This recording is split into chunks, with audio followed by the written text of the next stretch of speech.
Memorial Day weekend, 3-day weekend.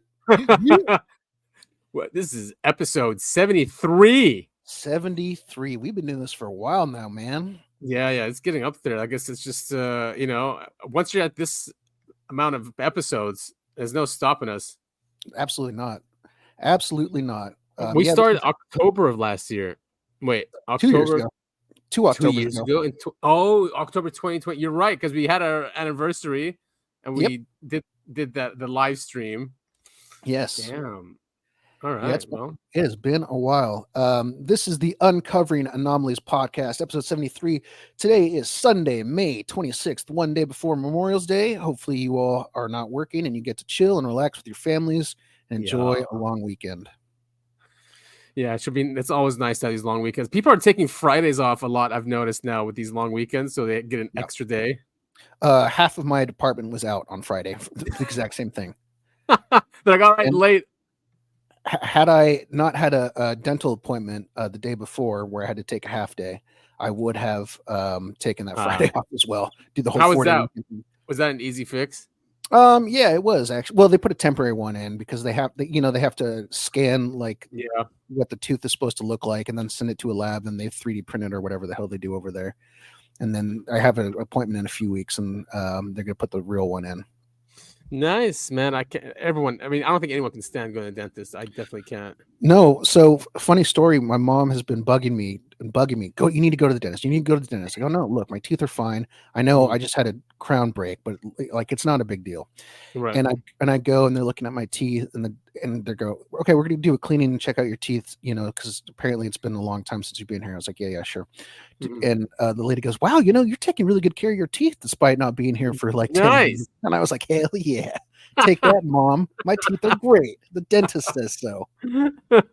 Yeah, they would love us to come in every 6 months. I mean, I think that's if you take care of your teeth at home, and you have a water pick and you brush your teeth twice a day. Then I was going to say for our listener, that is not to say neglect your teeth. Your teeth are very important. You don't want to be toothless by the time you're like 40 or 50. Yeah, and for me, the water pick really helped out because I mix it with fluoride. Yeah, exactly. Or not fluoride. Mouthwash. Yeah. The fluoride's already in there. That comes with the water. Right. So I mean, they said the same thing to me. Oh, your home care is really good, and I was like, all right. So I'm not coming anymore unless I need to. I'm still going to try and do the 6-month cleaning. It's free with my health insurance, so okay. Might as well take advantage. I mean, they're always upselling too, like, oh, you could get a laser clean and. Yep, that's exact. Well, it comes with the crown replacement, I guess. But they're gonna have to do a laser clean, and then they also talked me into getting some fluoride to take home to rinse my mouth out with, which costs an extra $10-15 or something, which isn't a huge deal. Nothing. No, that's nothing. Well, cool. I hope you had a good week. Mine was okay. There was a lot going on with the news, a lot going on with UFO stuff also. Greer came out with a really cool, here we can start with that. Well, let's start with this. As I said before, this is the Uncovering Anomalies podcast. That is I Want to Know Adam. Hey everyone. And I am Space Trucker Topher. They say dress for the job you want, but this is a podcast, so this is the equivalent of dressing for the job you want. Yeah, we've talked about the space trucker concept before, and I'm on board with that. It'll be an awesome job. Oh, yeah. And there's a lot of, I bet you there's going to be in the future jobs like that because space is just becoming something that, where we're headed. I think, unfortunately, truly, at this point, I think it'll be automated. I mean, we've got cars now that can drive themselves, right? And trucks. And trucks. And space is so big, and there's such a small chance that you could run into something. And even if you did, the computer would be able to take care of it.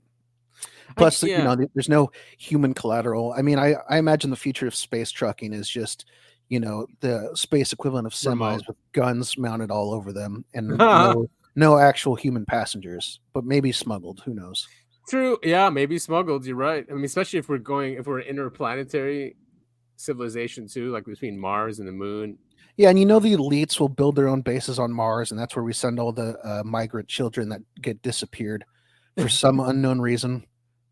For some unknown reason, like that book by Bill Barr. Sorry, Bill. Yeah, I like that. Or like that island where all those rich people went to go visit Epstein on. Right, exactly. And that's what's so weird about it, is that Bill Barr's dad was the one who hired Epstein. Yeah. We talked about that on the show once. He wrote that weird book. Ugh. Yeah, about like an alien species like enslaving human children or something like that. Yeah, or the elite give up the children to the aliens. Oh God. Yeah. Doesn't surprise me one bit. But let's talk about something more positive than that. Hopefully what you're going to pull up is positive. Yeah, well, kind of. This is Stephen Greer. He shared this last week, and he goes, "The entity which controls the UFO matter has more power than any single government in the world or any single identified world leader. This cabal is a hybrid quasi-government, quasi-privatized operation which is international and functions outside of the purview of any single agency or any single government." Yeah, as we know. Yes. It's good to see. I mean, Stephen Greer has been at the forefront. It's not like this is a new revelation to him. Right. But it's good that this kind of stuff is getting visibility.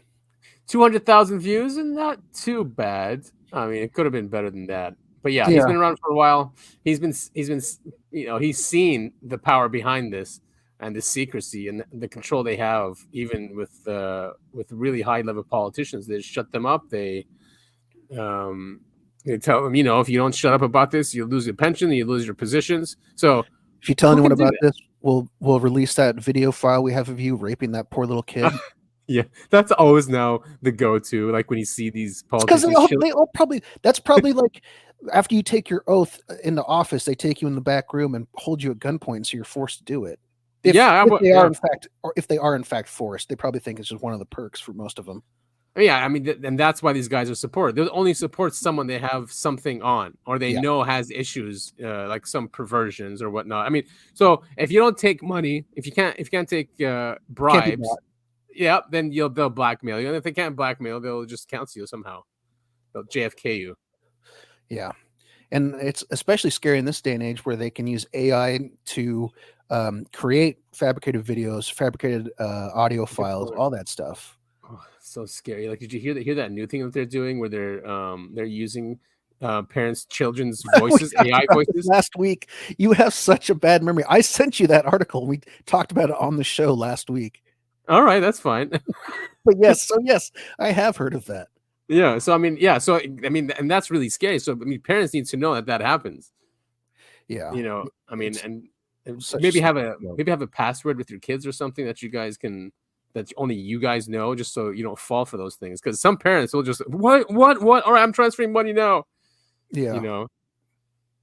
Have you ever gotten a phone call from someone claiming to be one of your family members that says another family member is like in jail and needs money? No, it was an email though, and we all got convinced. It was one of my aunts or something. And her email got hacked, and she's like, "Oh, I'm here and I need money. I don't have any money." It was so we had to like call around and make sure. But a lot of us were convinced, and we were about to send the money.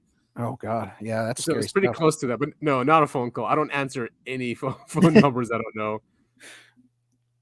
I'm the worst for that. I mean, they should put that this number will never answer. Yeah, they used to have the do not call list. I'm on that. Marketers. They don't care. Yeah, but it doesn't work. No, it really doesn't. This is Ken O'Keefe. This is actually an old video, but he talks about the head of the snake and who the head of the snake is. So I thought that worked perfect with what Stephen Greer just put out. Still a very relevant video. It is very clear that the head of the snake is the financial system. The mechanism is finance. The whole point of finance is to indebt, otherwise to enslave. What is a mortgage? I mean, what does that stand for? It's a death grip. So when you get a mortgage, you have a death grip held over you because you are in debt. You don't even own the house. The bank owns the house that loaned you the money to buy the house, unless you're fortunate enough to have all the money to buy it outright. And even then, you can be taxed by the government. And if you fail to keep up with those taxes, the government can then take it from you. The whole system is based on a financial fraud, which effectively takes the power that we have and it gives it to a tiny group of individuals who are running the world through the control of finance. With the infinite supply of money that we have allowed them to take, they have literally an infinite supply of money, and with that money, and from their psychopathic point of view, they have bought everything and everyone who can be bought. So those of us who cannot be bought because we operate on a level that goes way beyond the material, we are not rewarded for such behavior. We are punished for such behavior. And the most slovenly, disgustingly criminal, corrupt, moral individuals, those are the ones that are rewarded in this system, which is upside down. So we reward the corrupt, we reward the liars, we reward the people with no morals at all. And usually we compromise them under this system in terms of maybe a videotape. Maybe Barack Obama is gay. If I was in charge of the world and I was a psychopath and completely drunk on my own power, you can bet damn sure that's what I would do. I wouldn't allow anyone in a position of power who wasn't completely compromised. Oh my God, exactly what we said. Yeah, you brought a lot of truth there. There's 3 things I want to point out. One, I really appreciate the stance about mortgages, and I've gotten in arguments with people about this, about owning property and land. I go, if you're still paying taxes on something you fully own, then you don't own it. I said, stop paying your taxes on something you own and see what happens. Yeah, they take it. They take something, physical from you. Yeah, that means you don't own it. You're just borrowing it from the government or the banks who work for the government. Another thing, now I'm forgetting. I'll move on to my 3rd point. This is the most well-dressed man I've ever seen with face and neck tattoos. And I really, who is this guy? This is Ken O'Keefe. He was a U.S. Marine. He went. To Iraq. Okay, face tattoos makes a little bit more sense now. Yeah, he was a U.S. Marine, and then he just his eyes got open to what he was doing, and that he was being used by the bankers to do the stuff he did. Oh, that was my second point. Is we're not allowed to say, but if you look into it and you see who owns the banks, there's a group of elites, a very specific group of elites that we're not allowed to criticize. The donor class, which means the people you can't criticize are the ones in charge. Exactly, the ones that are making laws about you can't criticize. Terrance Howard that's right. He broke the internet with Rogan's interview. I don't know if this is the ramblings of someone who's off their meds or if he's truly a genius. The thing is, he's an actor and not a scientist, so that's a point against him in my book. Well, he has a lot of patents, right? Does he, or is he just saying that? No, he does. They looked into it. Some are really stupid, you know what I mean? Like they're not like intricate or anything like that. But yeah, I mean, he could be. I mean, he brought up Walter Russell. We brought Walter Russell. Talked about Walter Russell's or Russellian science on the show before, so he brought that up, and I guess he kept talking about tones, but he's not talking about like vocal tones. He's not talking about like sound. When he talks about tones, he's talking about frequency, and that's what Walter Russell was talking about. That each element has its own frequency, and it all emanates from the one, and light. Everything is light. So even matter, all matter is just decaying light, and that's Walter Russell. And I think, Terrance talks about that. He talked about other things too. But my God, the internet just went nuts. Yeah, they did. Sharing all his clips. So this one is a 2-minute clip you sent me. We're about to kill gravity. They don't want that. I've got a model with 16 vortices in a bench pinned configuration, no center attractor, and no gravity whatsoever. I think I saw this clip. Is that the one that? Anyway, we can check this out. But is that the one where he did a 3D? It's like a triangle. I think so. Yes. He also claims that 1 × 1 = 2. There's a lot of depths to this man. 1 × 1 = 2. That's Terrance Howard said that. Interesting. All right. Time for a new laptop. Oh, you know what's going on. Government. They do not want you. We're about to kill gravity. We're about to kill their god, gravity, and they don't want that. Here we go. From the beginning. I have 2 groups of vortexes, we go. which are just like tornadoes, spinning tornadoes that are pointing towards the center. Oh, this is Saturn. I'll highlight this object here. You'll see it, that yellow line, right? So there's a bunch of those in there. There's actually 16 of them, and I'll highlight them all. There. And render that just so you can kind of see a little bit better. So they're all pointed towards the center, but they're arranged in what we call the linchpin configuration. I want to pretend like you never heard of that before. So there's 1 on the top, and then 3 in groups of 3 around that are spaced at 120 degrees apart. And the tilt of these ones on the bottom here is 109.5 degrees in relationship to the top ones. They're creating this flat space on the top and the bottom. And they're spaced at 120 degrees radially. And then inside the model is 3 groups. Jamie, there's 2 sounds playing simultaneously. No, it's got sound in the background. Oh, while he's that's doing my it? wife talking. We're in the kitchen, and he's just explaining this over Skype. This is over Skype. I was confused. Go ahead. Up to 1,000 pounds, from 2.2 pounds to 1,000 pounds. And there's no gravity whatsoever in this model. There's no center attractor. So it's just vortex. What? That can't be, because they make Saturn. How come? Yeah, that wasn't a very good clip one way or the other. No, that's too bad, because I saw the one that so they press play to simulate it, to simulate the model, and then it makes a perfect Saturn, even with the vortex on top. Oh man. There was a ton of clips. You honestly, for those listeners, that wasn't a great clip, but you can just go on YouTube and type in Terrance Howard on Joe Rogan and find there's millions of them at this point. So he goes over basically lots of science that's not mainstream science, lots of science that's been hidden, a lot of the electric stuff, vortices, toroidal math, right? And everything's a toroid field. Like galaxies are toroids. Planets are toroids. Even us, we're toroids when it comes from our hearts. Now, what's a toroid? A toroid is that donut-looking shape. Here, let me look it up so you can see it. Toroid. And Tesla also. What's this? Magnetic field. Yeah, magnetic fields are toroids. Where are the images? Yeah, we just don't have enough mass to create like a gravitational orbit around us. Oh yeah, here it is. But yeah, so Tesla coils are toroids. Here we go.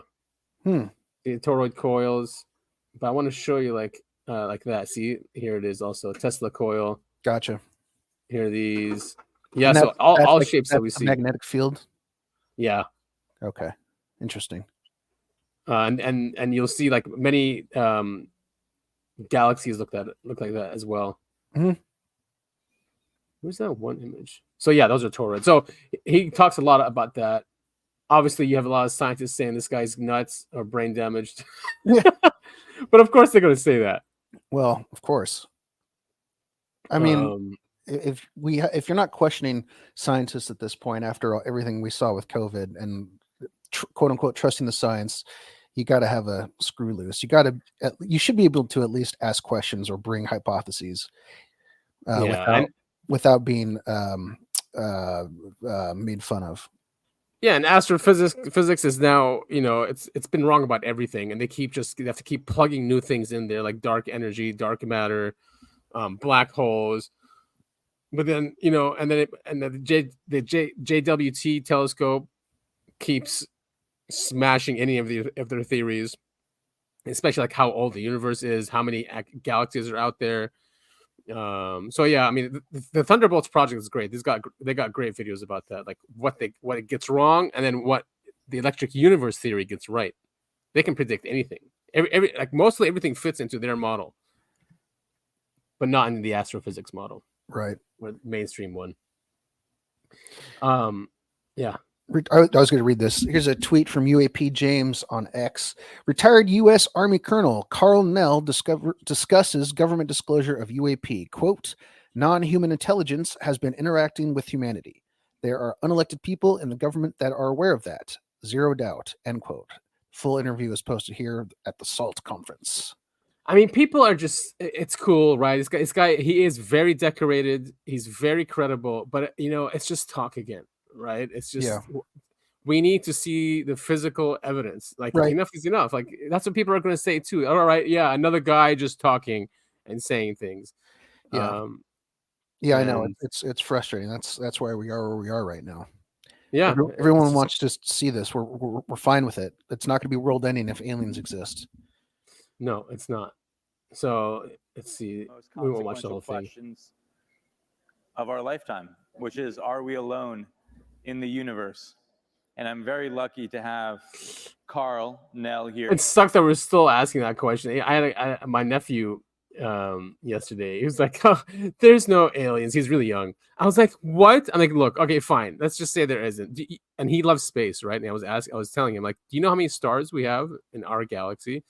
He's like, I don't know. I'm like, is over 100 million stars just in our galaxy. I'm like, you know how many galaxies there are? He's like, 200 billion. I'm like, yeah, pretty close. He goes, oh, I'm right. And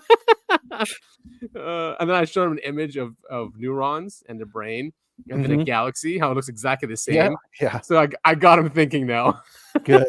My brother's really. like, dude, why? He's not going to sleep tonight. But yeah, here's Carnell's thought. Again, speaking. Aha. I wonder why he's allowed, though, to come out and say these things.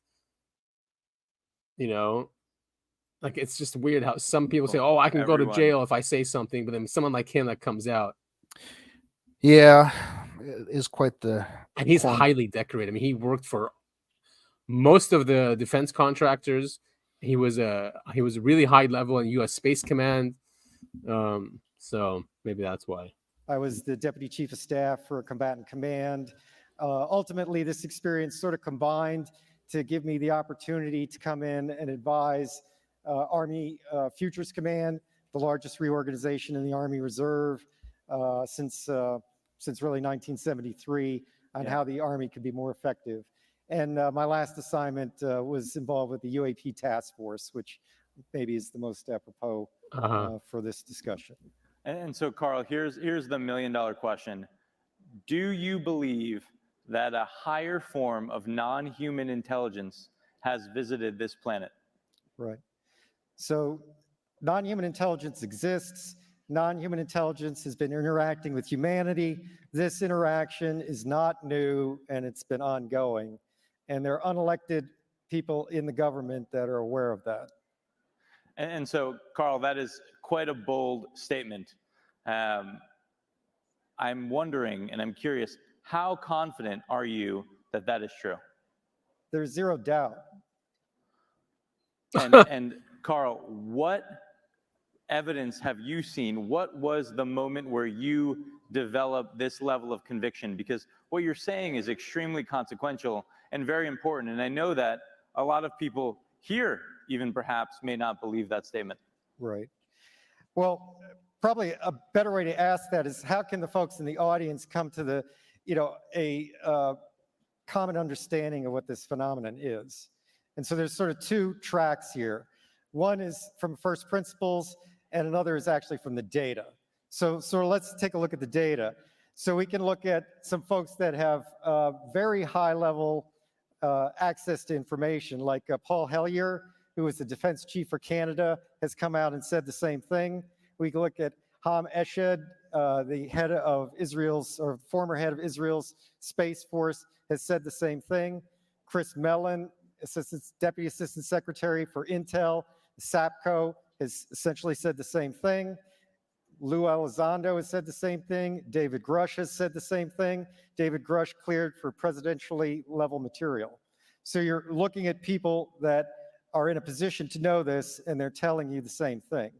You could take a look at the Gang of Eight in the Senate and in Congress. So there's two members of the Gang of Eight, Marco Rubio and Senator Chuck Schumer, that signed up to the UAP disclosure amendment last year that basically said they're not being told the truth and we need to push forward on that.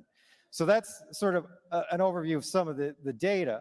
What's cool is the people in the audience, they're all corporate executives, like high-level corporate executives. So they're trying to get those guys to believe this information, because we need them to push the government and Congress to just release this. They're looking for allies, basically.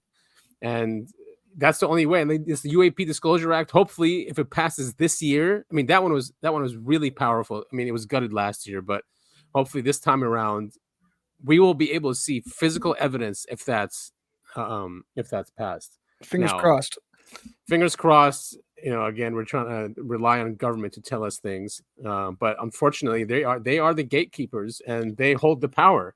Yeah, no kidding. With this, yeah, I mean they'll send people to jail for life, if they say anything, or blow up your car, or blow up your car if you're not gonna, acquiesce to their demands.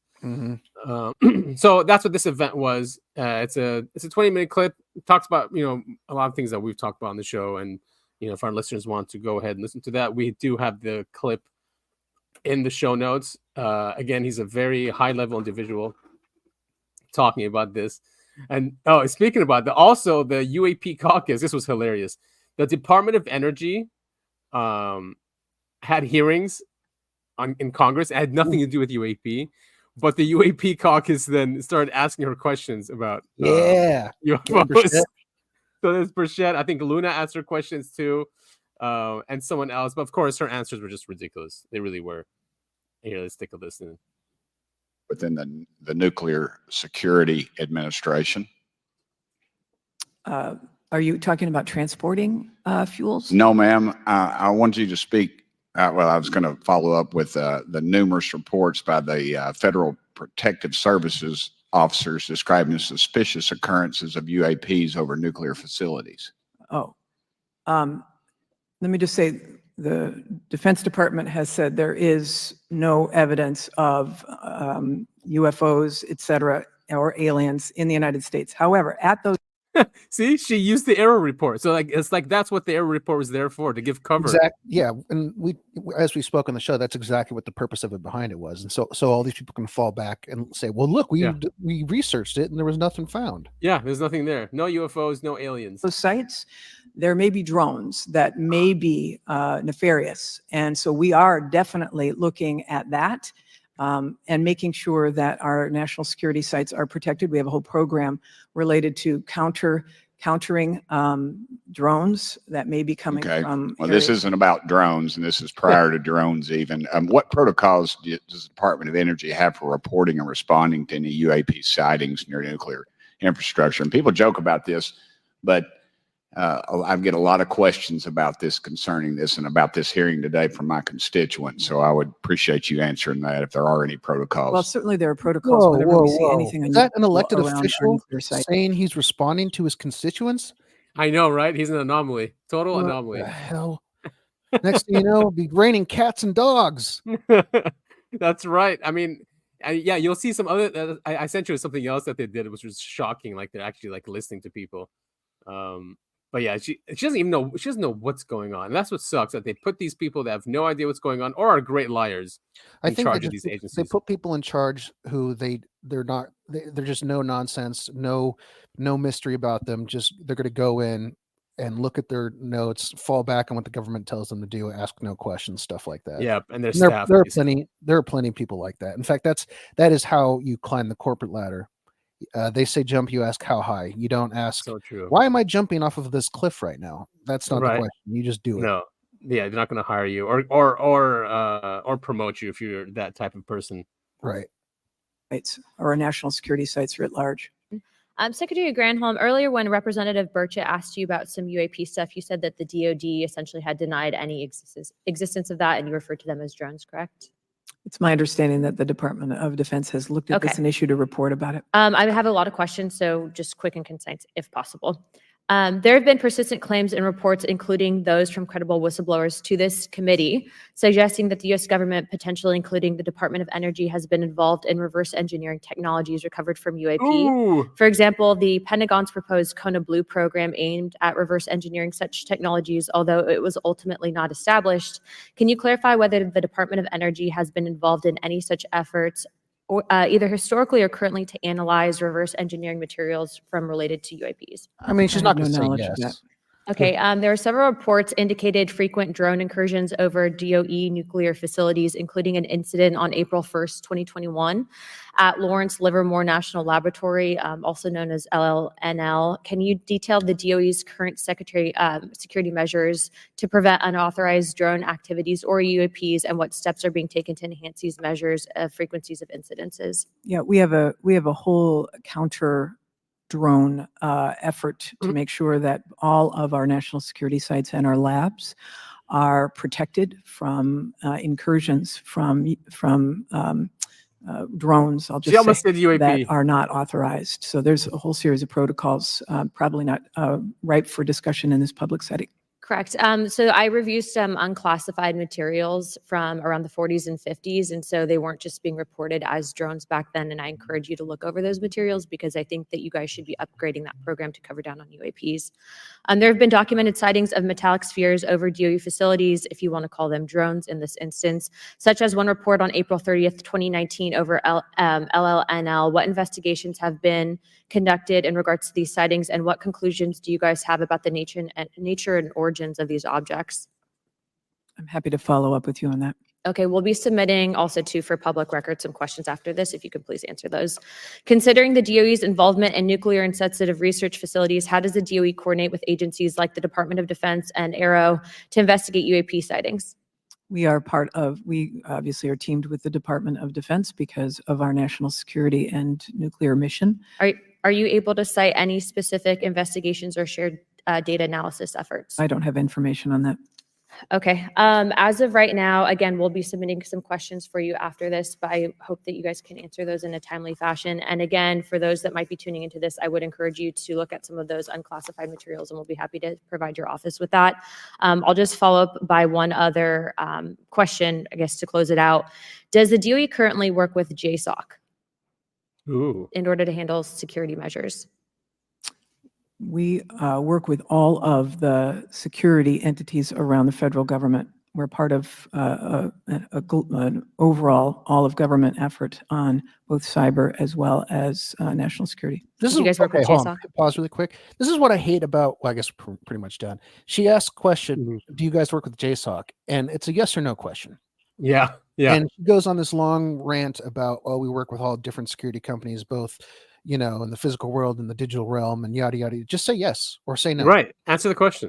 And just answer the question. And it's not just this person. It's every person that's put on the stand in front of Congress has to go in this long rant. They never answer. Yes or no. Yeah. Yeah. And it's frustrating because last week I was talking about my time in court, and all I had the opportunity to say was yes, Your Honor, or I understand, Your Honor, thank you, Your Honor. And it should be like that with these people. Instead, it was like, I can't imagine if I was standing in front of the judge and I go, well, I was having a rough day and yada, yada, yada. And tomorrow, and then let me tell you about what happened last week. And, there's all these other people that are doing things wrong. Why are you talking about it? And it's just like, no, just say yes or no. Right. Well, it is good though that they sent her information about the 40s and 50s, basically saying they weren't drones back then, and you guys did not refer to them as drones back then. And who would have the balls to go to just put a drone over one of our nuclear bases? Well, it depends on who we're trying to fight right now. So Russia did it in the 40s and 50s, right? Right. Yeah. Now it's China. Right. And even though there was a Jewish flag on the side of it, definitely wasn't the Israelis. That's hilarious. So yeah, I'm glad that they caught her like that. Definitely by surprise. So the UAP caucus is still going strong. Yeah, I hope they get some answers for us, we the people. Green Street calls them oh man, I forgot now. It's a really funny name. That guy's so annoying. He calls it UFO cult, UFO religious, or anyway. Right. So this was from 2022. Usually when the ISS captures a UFO, the feed gets cut, but this one it didn't. I've never seen this. Oh, cool. Yeah. So there it is. It's entering our atmosphere. Really far away. And you'll see it stops and then shoots into it stops, it goes fast, it goes slow, It's definitely a high flying bird. It's a high flying bird. Pterodactyl. For those of you who don't know, the ISS has a 24/7 live feed that you can watch. Yeah, there it is, stopping on YouTube. You just type in ISS live feed and you can see what view from the satellite. It's pretty cool. It is really cool, yeah. Hovers around. Yeah. So when I was a senior in college, I think that was right around the first time they launched the live feed for the ISS. And I remember there was this huge, it was not so similar to this, but It was in the dead of it was on the other side of the Earth, in between. So the Earth was between the sun and it. So it was in the nighttime of the sky. Yeah. And there's something fairly close to the ISS that just climbs out of the darkness, and it's this gray triangular shape, and then the feed just cuts. And I was showing people, I was like, whoa, check this out, you got to see this. And I showed my girlfriend, and she was like, huh, neat, and walked away. And I was like, come on, wow, that is crazy footage. Oh, look at it, how fast now. That's going fast. That is really fast. And then gone. Wow. Yeah, that's not an asteroid or anything. No way. So yeah, it slows down. It's moseying on in, and then it stops and hangs out, and then just shoots off. Wow. And of course, it's pulsating. Is it? Like many of these things are? Oh yeah, a little bit. Yeah, just a little bit. I wonder what it stopped over though. Yeah, that's the only thing I don't like about the ISS feed is you can't really tell where on the planet you are. Yeah, so it goes up. Turns. Yeah, that's weird. Like it's going to leave. It looks like. Oh nope, some humans over here we have to abduct. Maybe we tried to shoot it down or something. The alien in the ship just got a call from his wife. Alien husband, did you abduct the human yet? Oh shit! Wife's calling. Wife's calling. Gotta go. Yeah, honey, I'll be right there. Very cool clip. Very cool clip. I like that a lot. Yeah, what the hell was that? That was crazy. I don't know. So 2022, and usually I'm on the I'm always looking for these things. So I'm surprised I didn't see it. It just shows how much is going on. We need more data. There's so much. Like NASA has so much data. Didn't happen to find any stories about that last video? Did you? Which, I would love to hear some of the explanations that the science, how the science can explain it. I wonder if it's in the comments because usually someone is in there. Total distance traveled approximately 470 miles. Time taken to travel approximately 17 seconds. That's 129 Mach. Speed 100,000 miles per hour. Hold on. Do you see the comment below that? That's a bug crawling on the inside of the lens. You can see little legs around the edges, and the speed and distance make perfect sense if the screen view is the lens. And goes, no, it's not. It's following the perfect trajectory of the planet. So there was assumptions based on observation. So they looked into this. A bug in space? Well, if it's on the inside, I don't know. Yeah, I don't know if I'm trying to think of how that would be. I mean, they're saying on the inside of the lens, so hypothetically, it would have what it takes to live. I don't know how much oxygen bugs need. Yeah. Oh, it was a joke. Okay, good. Oh, okay. Okay. Whew, yeah. Well, then I'm Superman in that gift then, because I totally missed. I thought he was being serious. Me too. Because he has these debunkers are so ridiculous.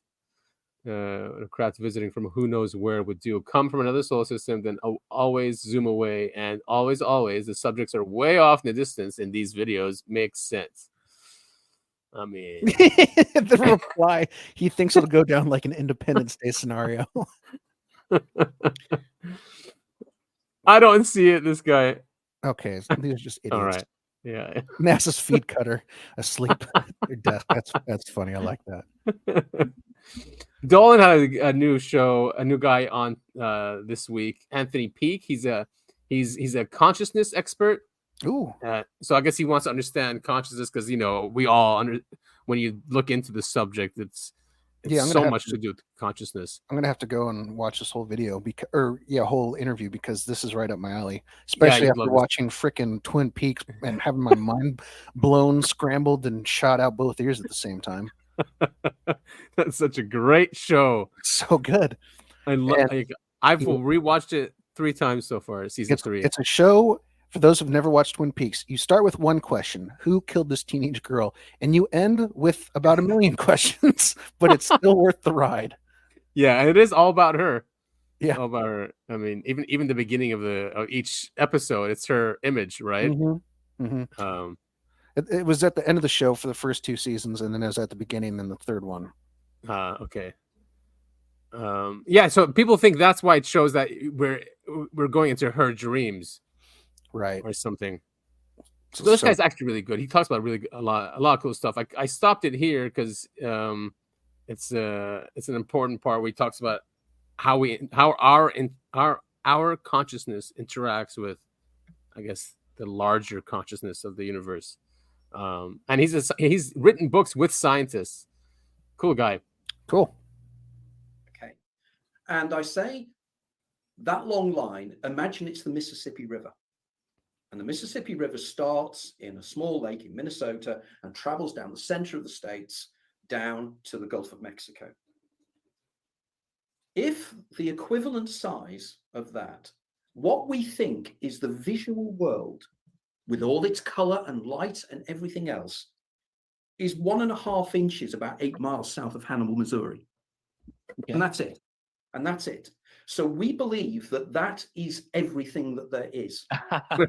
Now, we know, for instance, there was a very famous academic article written many years ago called What It's Like to Be a Bat. And, you have to think, well, a bat sees by sending out sound and builds up a picture of the external world from how sound bounces back. So their perception of reality is completely different. But there's no special perception of reality that we have that bats don't. Bats would argue that our worldview is far more, is just as real. So it's how we understand reality is out there. Now, on top of that, there is more and more research being done at the moment suggesting that the external reality we perceive out there, whatever it may be, where it's made up of quarks, because effectively the whole of everything we perceive is literally made up of 6 quarks reacting in electromagnetic fields with photons and various things. That's all there is, 6 quarks. And quarks are nobody's ever seen a quark. They are incredibly tiny. So clearly there is something really strange going on here. Now, it seems from the research that's been going on in recent years is that everything effectively is data. Everything is mathematical. Everything we perceive, we are processing data in exactly the same way that your laptop processes data to create the 3-dimensional world when you put on a virtual reality headset. There is no difference. Now, I then argue to people, and people say, well, reality is consistent and reality is out there. Well, I'll guarantee that if I put a VR headset on your head, and then you had tactile feedback from your hands, so you could actually move within 3-dimensional reality, and then I wiped all your previous memories clear of the fact that you are living in this reality, that simulated reality would be just as real. And indeed, we go into a brain-created simulated reality every night when we dream. Sure. Now, that reality is just as real. It's just as tangent. It's just as tangible. It is just as perceptive. And the only reason that we believe that is an hallucination is purely and simply because we don't share it. We don't share it with other people.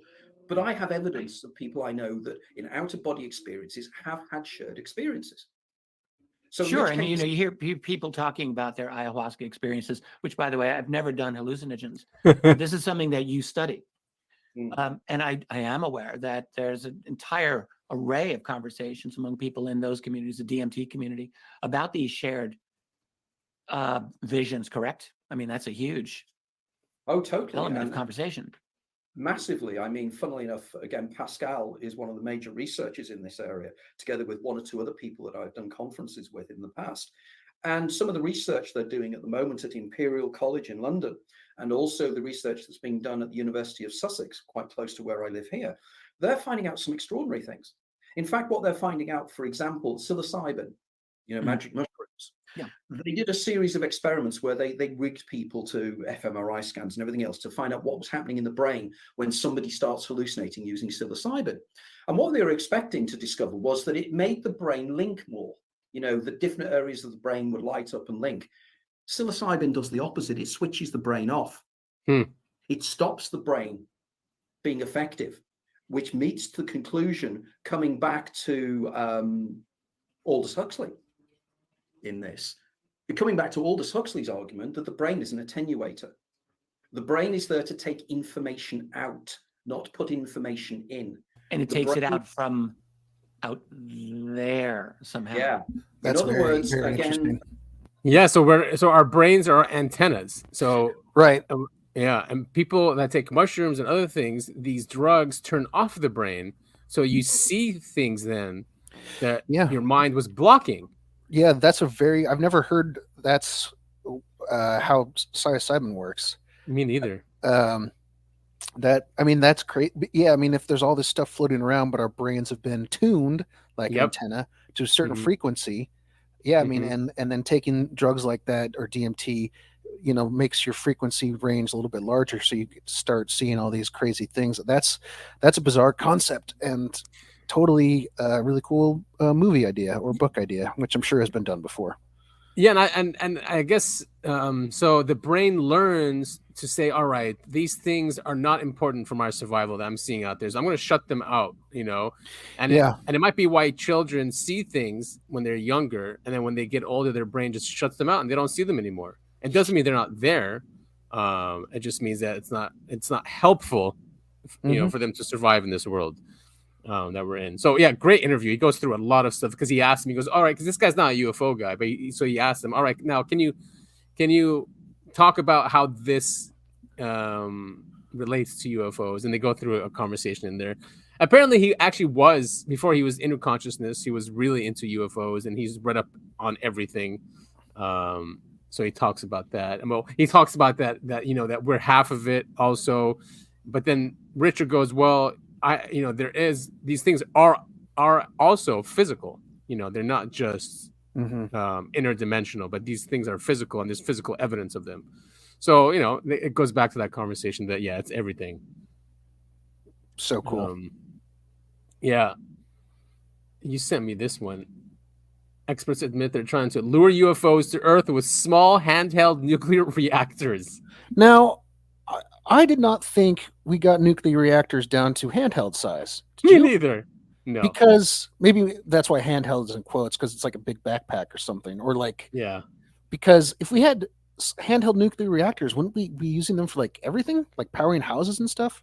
I mean, I guess that's like probably too expensive, maybe. And we've reported on some of these things, but they're as big as, like a shed. They're as big as a shed. And that they would... they're supposed to power like 10,000 homes or something. I was gonna say, you need even one that size, you could power more than just one home by a lot. Right? Yeah, exactly. I mean, if each home has one of these things, I mean, then you're off grid. It's Kevin Newth, professor of physics at the University of Albany.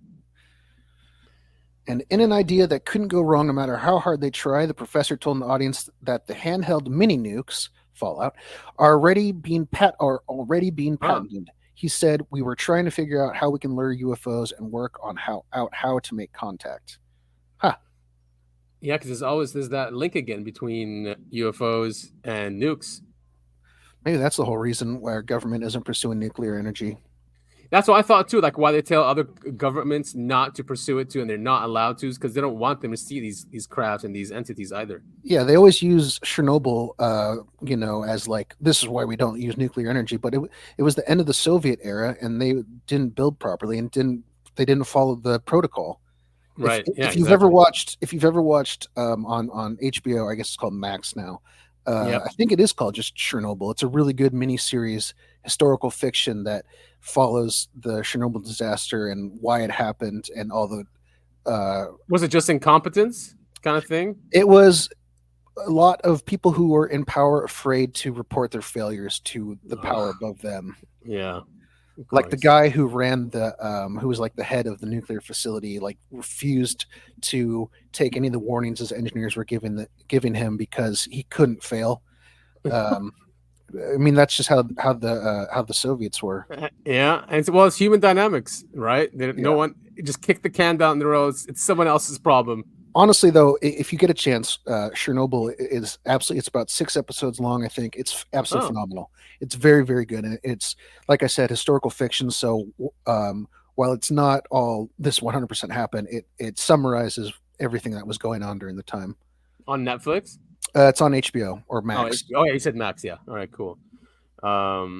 So the idea is to go out and power our UFO observing equipment with the nuclear reaction. And maybe these guys will detect it and come down and find out what those crazy monkeys are up to this time.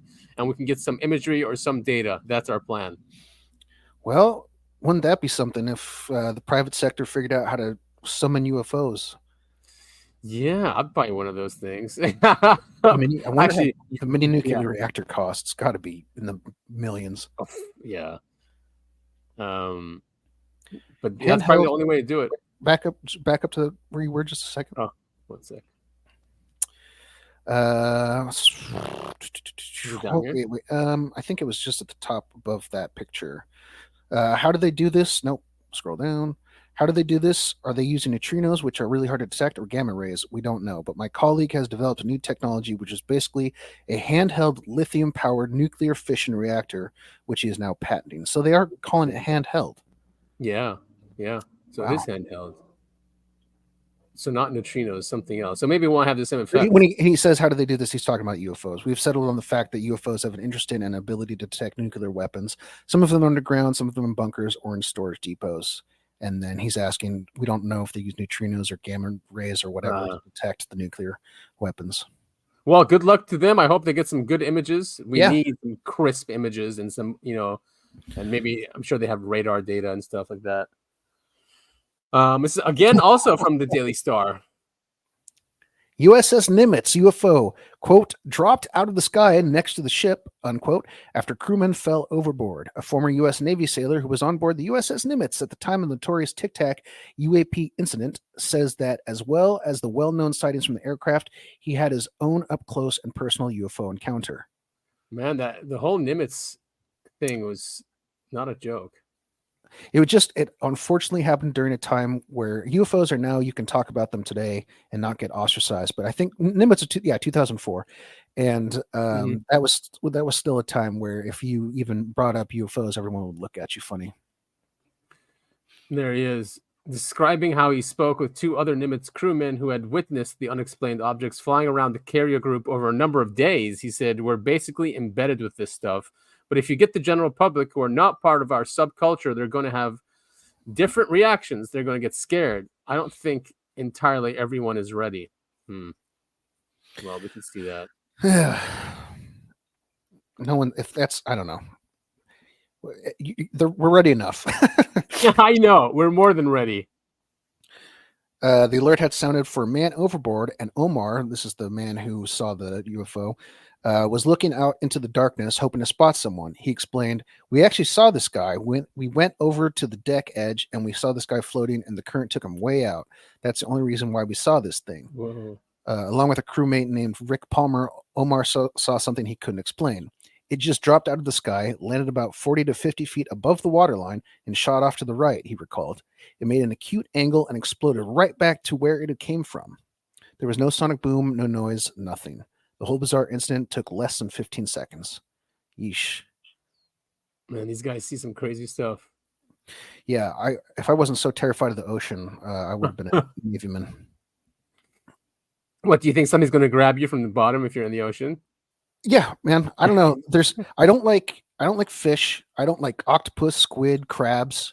I mean, there's too many legs or not enough legs. I've told you my 2 or 4 legs. Yeah, more than 2 legs. More than 4 legs. More than 4 legs? 4 legs. I don't have time for it. They scare me. They creep me out. It's too many legs. Spiders? Oh, that's what crabs are. They're just ocean spiders with weird eyes. Oh, man. Yeah, I'm not going to think about that when I eat them. Shrimp, lobster.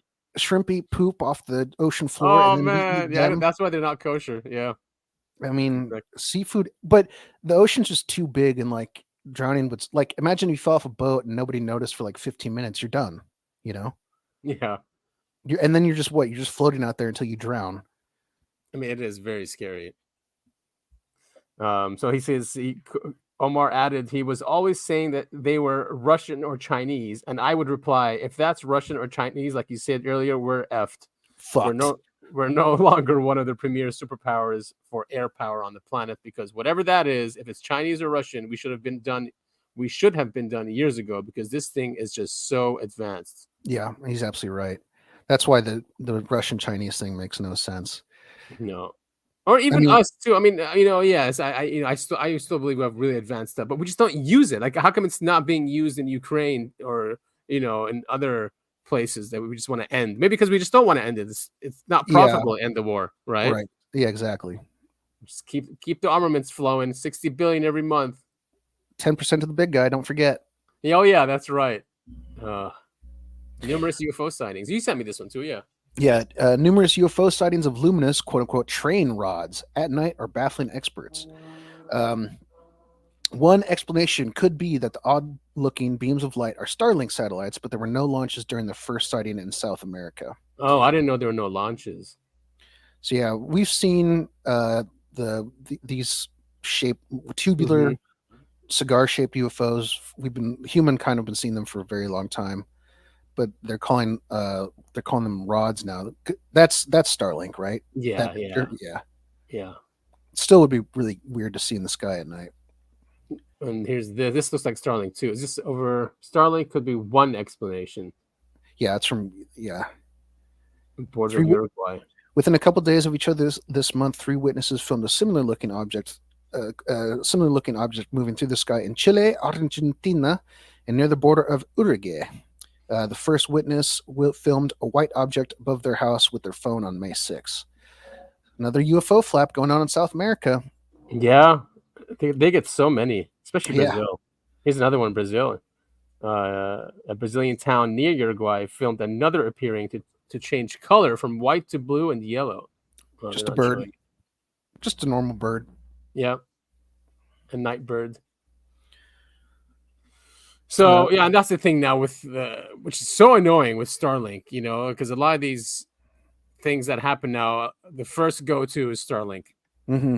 And it could be true, Yeah, it could be, but the picture, when you compare that first picture, I understand it's different quality. When you compare that first picture to the picture of Starlink, I mean, you can tell it's a different object in the sky. Yeah, and it's not all blue. I mean, yeah, exactly, because that one picture shows that it's one unit, not like multiples.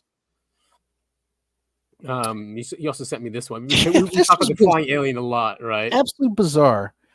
So this is about a year old now. It turned a bunch of people took photos of this flying alien that appeared in the hinterlands of Peru, and the official explanation for this is that the identity of the flying alien was an illegal miner flying in the sky with a jetpack, which as we know, miners are very, very rich people with their own personal jetpacks. Right. And they fly around at night and do illegal mining. That's the thing. As miners are known to do. Yeah. And that's clearly what this is. It's definitely not anything spooky or weird. It is a very wealthy miner with a jetpack doing illegal mining at night. Look at the legs here. Yeah, at night. Like, who would? That is so dangerous to go flying in these things at night. There's so many, especially in How do you get a jetpack as a miner? It's the stupidest explanation I've ever read in my life. Maybe he's the supervisor. maybe he's like a eccentric, rich, too smart for school kind of guy and built it himself. However, an investigation by the Peruvian Navy and police revealed that this what? Where's the? I think the article's cut off on one side or the other. That this flying alien platoon were members of an illegal gold mining gang. Unbelievable. Great investigation, guys. What's this? Analyzed the Peru alien footage, scaled it up, stabilized it, sharpened it, and reduced speed to 10%. Looks like an alien head peering over the bush. Oh, this is something else, but can't be determined due to the quality of the footage.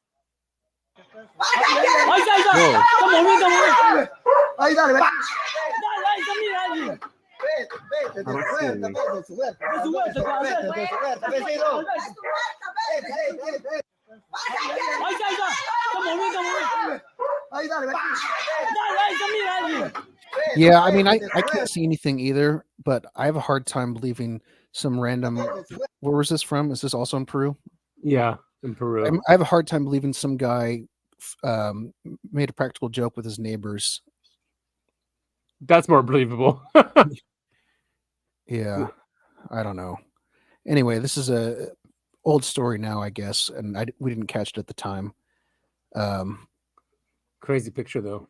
Yeah, I mean, it is a little bit reminiscent of those RFID videos we were seeing coming out of the Middle East of those like kind of like squid monsters. Oh yeah. The jellyfish one. Jellyfish. That's what I meant. Yeah. See, more ocean life that I don't have time for. Now I really can't stand jellyfish. Those things really creep me out. Yeah, big time. Especially there's no brains or anything. It's just like a floating ball of gelatin. So with weird. tentacles.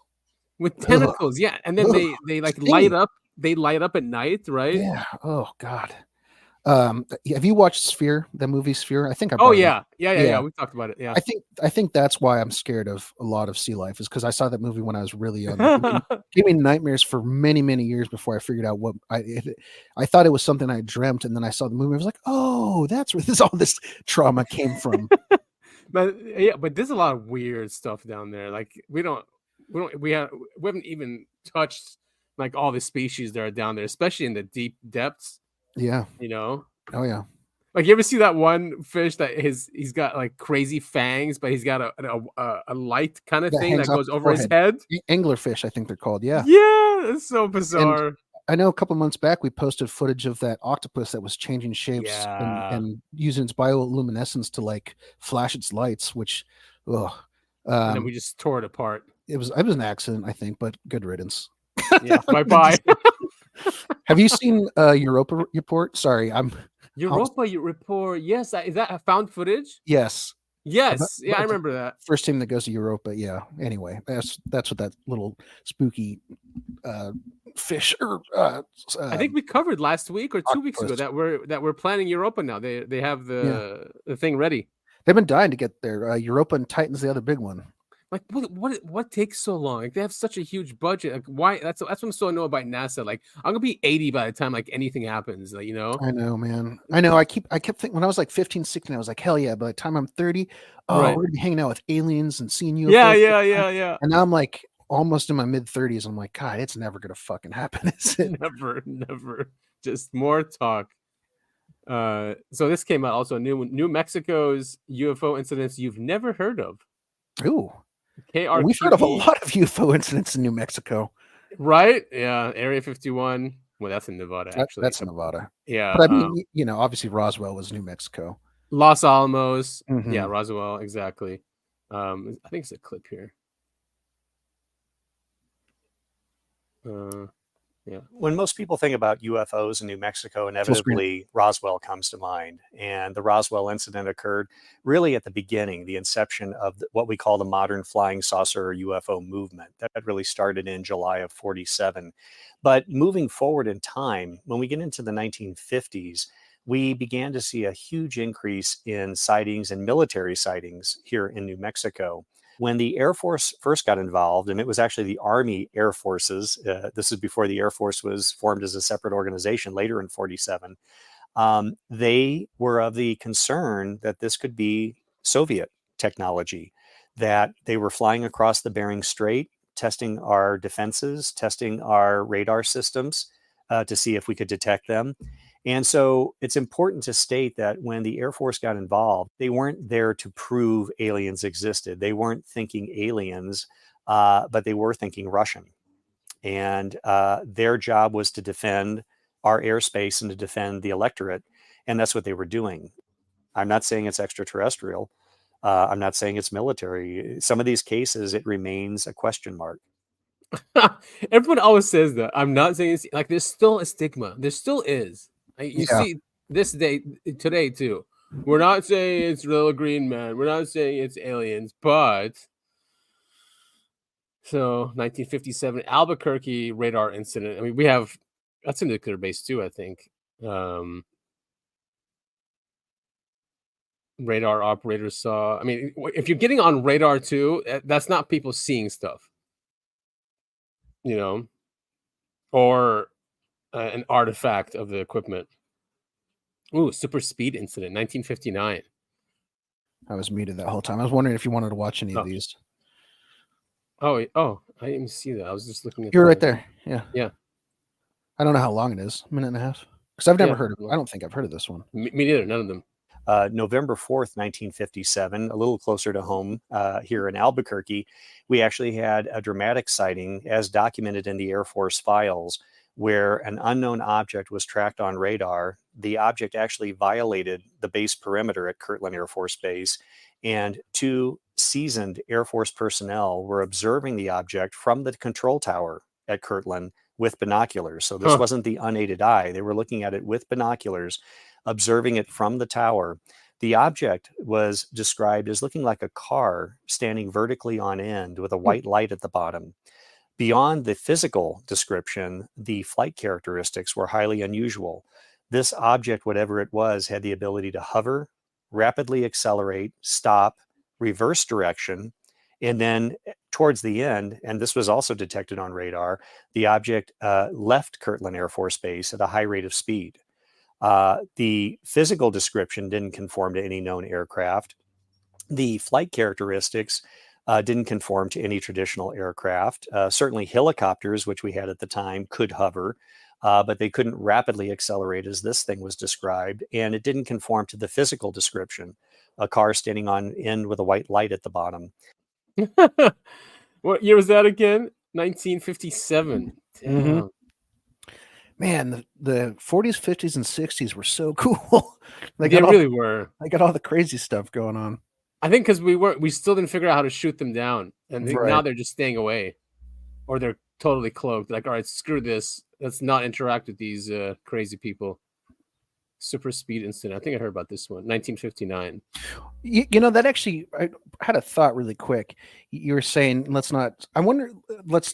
can't mess with these guys anymore. They're trying to shoot us down. I'm wondering if these beings exist outside of time. Maybe they look at it like, this is a bad part of human history. We need to stay cloaked. We can't wait it out. But for them, they don't have to wait. If they're outside of time, they can just pick and choose. They can poke their heads in here and see, okay, they're making progress. Perfect. Let's check out 200 years from now and see where they're at.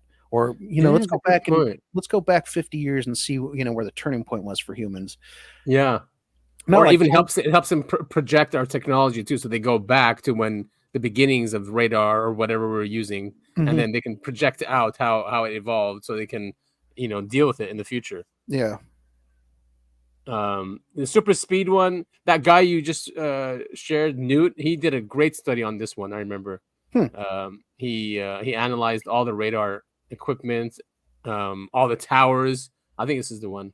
We had another incident involving flying saucers, or UFOs, to employ the military term. And this did not involve a actual sighting, but rather a radar tracking. We have the original unknown radar track report from Kirtland Air Force Base from September of 59. And what's unusual about this, it wasn't just one radar, two radars, or three radars. It was 4 separate radar stations strategically placed throughout New Mexico. All 4 were tracking this unknown object, which was referred to as a UFO in the report, the original military report. The object was tracked coming in across the Mexican border, moving into New Mexico. It's the cartels. It then moved over towards the Hobbs, New Mexico area, moved towards Levelland, Texas, then came back into the state of New Mexico, and ultimately disappeared on a trajectory basically headed towards Tucumcari, New Mexico. The rate of acceleration was clocked at over 2,200 miles per hour.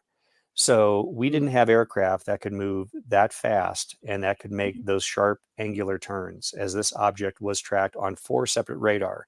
Now, we do have other radar track reports which could be chalked up to electronics interference, system malfunction, atmospheric phenomenon, but having 4 separate stations detecting this, and it was even reflected in the report, they considered it to be of a serious nature, given the fact that they had such corroboration.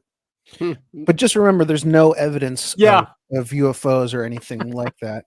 This was no verifiable evidence. This was clearly just a very fast bird that all of these, radar dishes caught on their scopes. Yeah, the cartel probably used these birds, to drop their drugs. Yeah, oh yeah, from Mexico. Yeah, I've heard that cartels train really fast birds.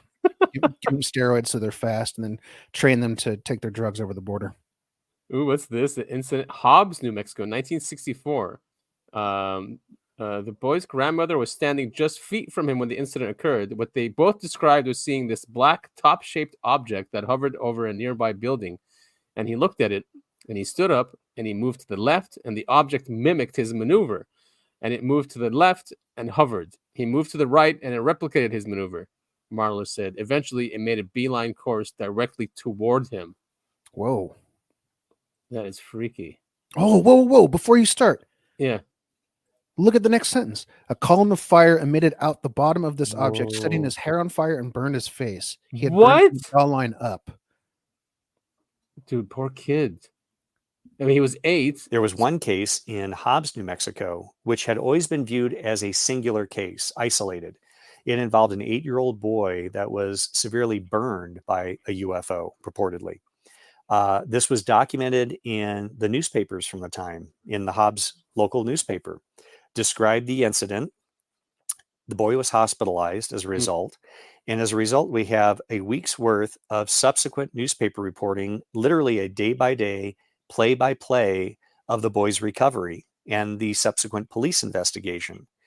At first, the police thought, well, it was June 2nd, 1964, close to July 4th. Maybe someone shot off a Roman candle and a ball of fire flew over the building and hit the boy in the head and the face and set his hair on fire.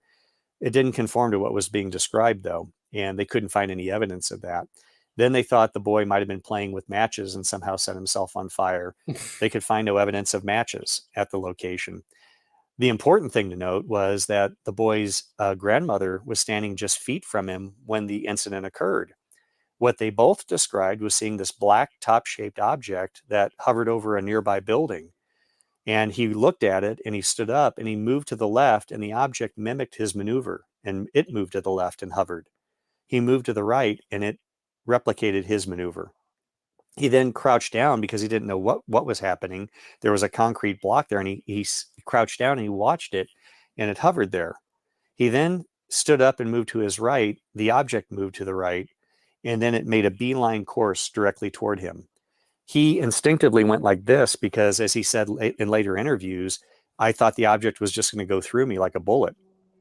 The object, in fact, moved directly over his head and a column of fire emitted out the bottom of this object, set his hair on fire, burned his face. He had burns from the jawline up. His ears were severely burned and turned inside out. His lips were severely burned. This is not based on his testimony. This is documented in the newspaper based on the police investigation. The FBI was even called in to investigate this situation. So we have contemporaneous documents to back up what the family had said. The boy was rushed to the hospital. He was treated for second-degree burns, had no long-term scarring. Ironically, though, despite the dramatic nature of this, APRO, the organization whose files are sitting behind me, they investigated the case. And we have the original case file now, as of November of last year when we acquired the files. But everyone thought it was a singular case.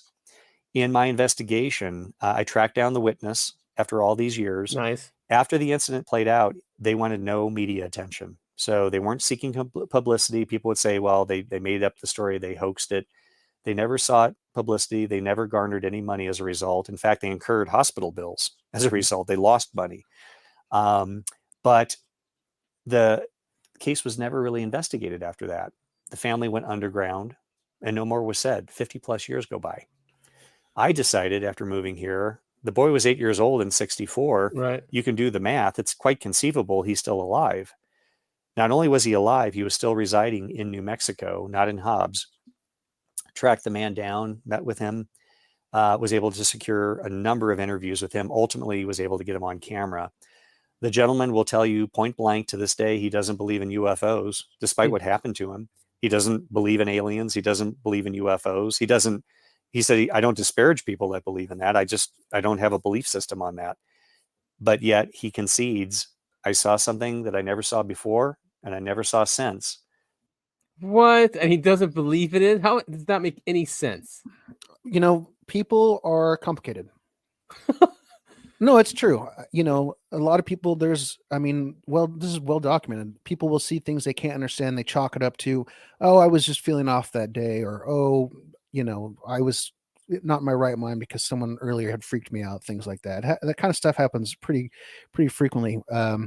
That's a very crazy story. I had never heard that before. Me neither. But aliens, leave our kids alone. Yeah, I mean, they've been messing with us for a while. This one, 1950, Farmington. This incident, which is extremely traumatic in nature, occurred not over one evening or one day. It occurred over 2.5 days. It happened during broad daylight in Farmington, New Mexico.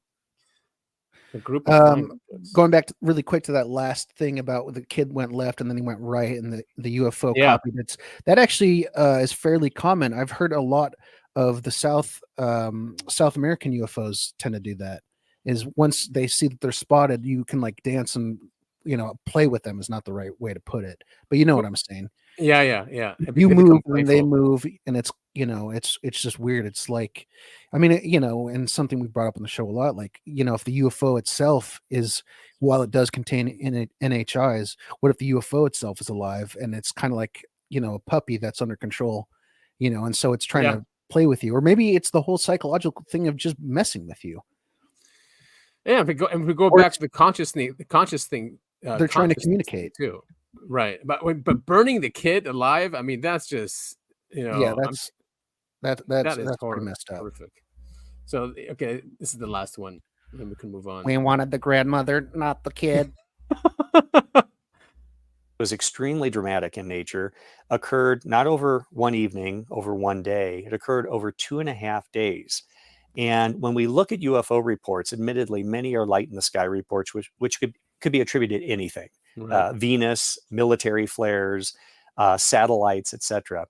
This occurrence or series of occurrences occurred in broad daylight. 2.5 days of broad daylight sightings of structured objects being seen above and around Farmington, New Mexico. Witnesses describe them as roughly circular, disc-shaped, lenticular shaped, silver gray in color, that moved in formation. Some objects were seen singly, some objects were seen in clusters. There were reports in the newspaper of the time, and again, this is important that we have the contemporaneous documents. The newspapers of the time described, in some cases, hundreds of objects being sighted. And it is estimated that 2/3 of the population of Farmington witnessed this. In fact, the newspaper, March 18th, 1950, the Farmington newspaper, described the fact that traffic had ceased on Main Street, stopped, because there were people stopped in the street, all looking up at the sky, observing these objects. One interesting characteristic, though, which is interesting because it was described in Farmington, but at the same time was being described on the other side of the state in Tucumcari. People were describing disc-shaped silver gray objects there as well. But Richard Everett, who was the editor of their local paper, stated they were all silver gray in color except one object, which was larger and red and seemed to be the leader escorting the objects. The exact same description was used in Farmington. People said that there was a red leader escorting the formation. Dude. Now, something I think we need to keep in mind, this was 1950, 5 years after the conclusion of World War II. Many of the men that reported these sightings were retired veterans from World War II. They were pilots, Navy, Army Air Corps pilots that knew aircraft. They knew distance, they knew speed, they were good at aircraft recognition. A number of them stated they had never seen any type of air vehicle like this. There was no tail, there were no wings, nothing, there was no noise. No contrail. We did have rudimentary jets at that time, but there were no contrails. And again, 2.5 days of broad daylight sightings. Before he passed, I actually interviewed one of the living witnesses at the time. He was the last surviving witness mentioned in the Farmington newspaper. And he worked as a teenager at the Perry Smoke Chevrolet garage that was located on Main Street. He was working in the parts department, and he described that as he looked out the window, there were a bunch of people standing at the gas pumps, pointing up and looking. And being a curious individual, as most of us would be, he decided to go out and see what they were looking at. And sure enough, he saw a formation of about 15 to 20 objects moving silently through the air. Many people later said, well, people were just describing leaves or trash blowing in the wind. And I asked him about that. He goes, well, if it was only leaves or trash, why only in all these decades was it March of 1950 that we got deluded by seeing leaves and trash blowing in the wind? He said, no, they weren't leaves. They weren't trash. They were apparently vehicles of some nature that were intelligently controlled because they were moving in a very tight formation and they stayed in that formation. He was very emphatic on that. Crazy stories. I want to go to New Mexico. Yeah, why not? It's one of the states I haven't been to, and apparently it's beautiful. So yeah, those I haven't heard of any of those. Very cool stuff. Yeah, no data. I'm surprised it didn't get more traction, honestly. I know, right? So those are I think what was that 4 we went through, and mostly in the 50s. Mm-hmm. 50s were cool, man. I like the music from the 50s too. Sometimes I'll play it. Just a cool era. Yeah, I know. And Fallout is from that too, right? They're from that era. It's hard to explain, but essentially, the universe of Fallout, like the culture of the 1950s, remained, even though our technology improved. So it's very 1950s aesthetic, and the music. That's why all the music on the music stations are all from that time period. So even though it takes place in like the very beginning of Fallout 4, I think takes place in 2077, and then later on it's 2293. Yeah, it's 20 years later. Yeah. Anyway, so of course we just made fun of Arrow by saying no, there's no data, right? When there's so much data. So apparently, this is from Merrick VR on Twitter. He goes, "Why is the Senate Intelligence Committee requiring Congress to investigate, evaluate agency to review Arrow's UAP reporting and federal agency coordination? Could it be rooted in Arrow's deeply flawed, error-filled reports?" There it is. Wow. So they're being investigated. Congress is like, well, these guys are obviously corrupt. Something's going on. So they're asking the GAO to go investigate. Good. Yeah. And they should. I'm sure nothing's going to turn up, though, because this is how our government works. Asking the government to look at the government. Yeah, what is that? I mean, they force the private world, to have independence, right? So that you don't have bias. But when it comes to the government, they don't have that system. It's always the government investigating itself. Is the Government Accountability Office, is that part of our government? Or is it is? I mean, they say they're an independent agency, but they are an agency, a government agency.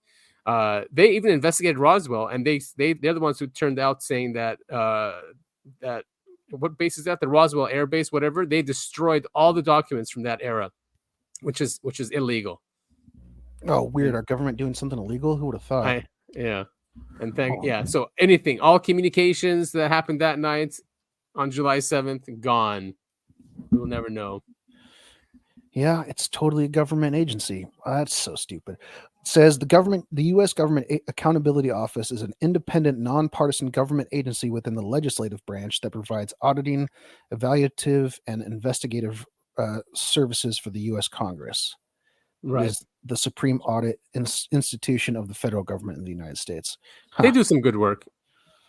Well, I just wish we could have a truly unbiased third party in there to investigate. And that's what the UAP Disclosure Act does. They set up a committee that's based on, they bring in people from the private sector and from government that's supposed to go through the documents, but it's not just government people. Well, we need to incorporate this podcast so we can possibly be some of that public sector that gets to come in. Wouldn't that be cool to be on that committee? Do the investigation, because we won't let them get to us. Danny Sheehan his name is supposed to be on there too. Good. On the committee. Mr. Gray Hair. Mr. Gray Hair. Gray Goldilocks. Goldilocks. Grady Hawks. Oh, Mr. Luis Elizondo. The man, the myth, the legend. Yes. Imminent Inside the Paragon's Hunt for UFOs will be published by William Morrow in August 2024. Yeah, Imminent that's coming is up. my call to action. The stakes could not be higher. This is an accurate portrayal of the events as they happened. This book underwent a 9-month U.S. government security review, and I had senior members of ATIP review the manuscript to ensure everything is exact and authentic. This is more than my story. It is our story. And I wrote it for you, the public, so that there is no question as to what we are dealing with and what the future might bring. After reading it, I think it will be clear why this topic is so incredibly important. Cool. Cool. Very cool. I'm going to order it. Pre-order now. Coming out in a few months. All right, cool. Yeah, I'm definitely. That'll be a great read. Oh, for sure. It's basically when he is about his time when he headed up ATIP. Now the government, he said, went through it and made sure nothing's in there that Yeah, it's interesting. Yeah, it's crazy how they can't say anything. That's all, like whatever they produce has to go through the government also. Mm-hmm. Well, I mean, I guess that's what you sign up for when you work for the government. Yep. Sign your life away. Speaking of books, Diane Pasulka was interviewed by Salon.com, which is a libertarian outlet, I think. Salon? I don't think it's libertarian. Not libertarian? I'm pretty sure it's skewed left. It's titled Apocalypse Now and Always on UFOs, AI, and Encounters with Non-Human Intelligence. The article goes through, like, basically it's always been doom and gloom for humanity. It's the end, it's the apocalypse, but it never happens. Mm-hmm. But then Pasulka gets interviewed by the author. And basically why they go to her is because she studies religion, right? And UFOs. I mean, that's how she first started out, was religious studies. And then she looked at UFOs. Everyone knows her story now. And now she's a believer after what she's, it's 2 books. Encounters is a new one. I think Cosmic America. Yeah, sorry, American Cosmic. So for people who see these routinely, and there are people who do, it's much different. I was shocked to find that the government was studying this. The first book I did was American Cosmic, and I met people in programs who studied this. Scientists at the top of their game, Gary Nolan at Stanford University being one of them. This was shocking to me. It completely reoriented me to what is going on. I also did a study of the space program. I found that the people who were creating the rocket technologies that got us off this planet believed that they were in communication with non-human intelligences on each side, Russia and the United States, each different. Russia had more of a Christian inflection, and people like Jack Parsons in our program thought of it in much more wild, esoteric ways. But they were definitely believing that they were in contact with non-human intelligences, and these inspired their rocket calculations. That's pretty cool stuff. Yeah. And and it's funny that she skipped over the whole Scientology guy. Why do I always forget names on this show? L. Ron Hubbard. Yeah, you skipped over that Jack Parsons and L. Ron Hubbard worked together pretty closely for quite some time. Yes, they did. She does mention, maybe she does here, but also like the Nation of Islam is a UFO cult. Interesting. Yeah, Cool. I never knew that until she talked about it. Are we all UFO cults at the end of the day? Yeah, I mean, yes, exactly. Chariots of the God talks about how the Bible is full of that, you know. Yeah, and like Carl Nell has said before, that they've been interacting with us for a very long time. She goes on to say, I found that the United States space program didn't really want to talk about this at all. A lot of people in those programs didn't even know who Jack Parsons was. So there was a compartmentalization that was extreme. This is how I came to recognize that there was a lot more here than what we inherit as a stereotype.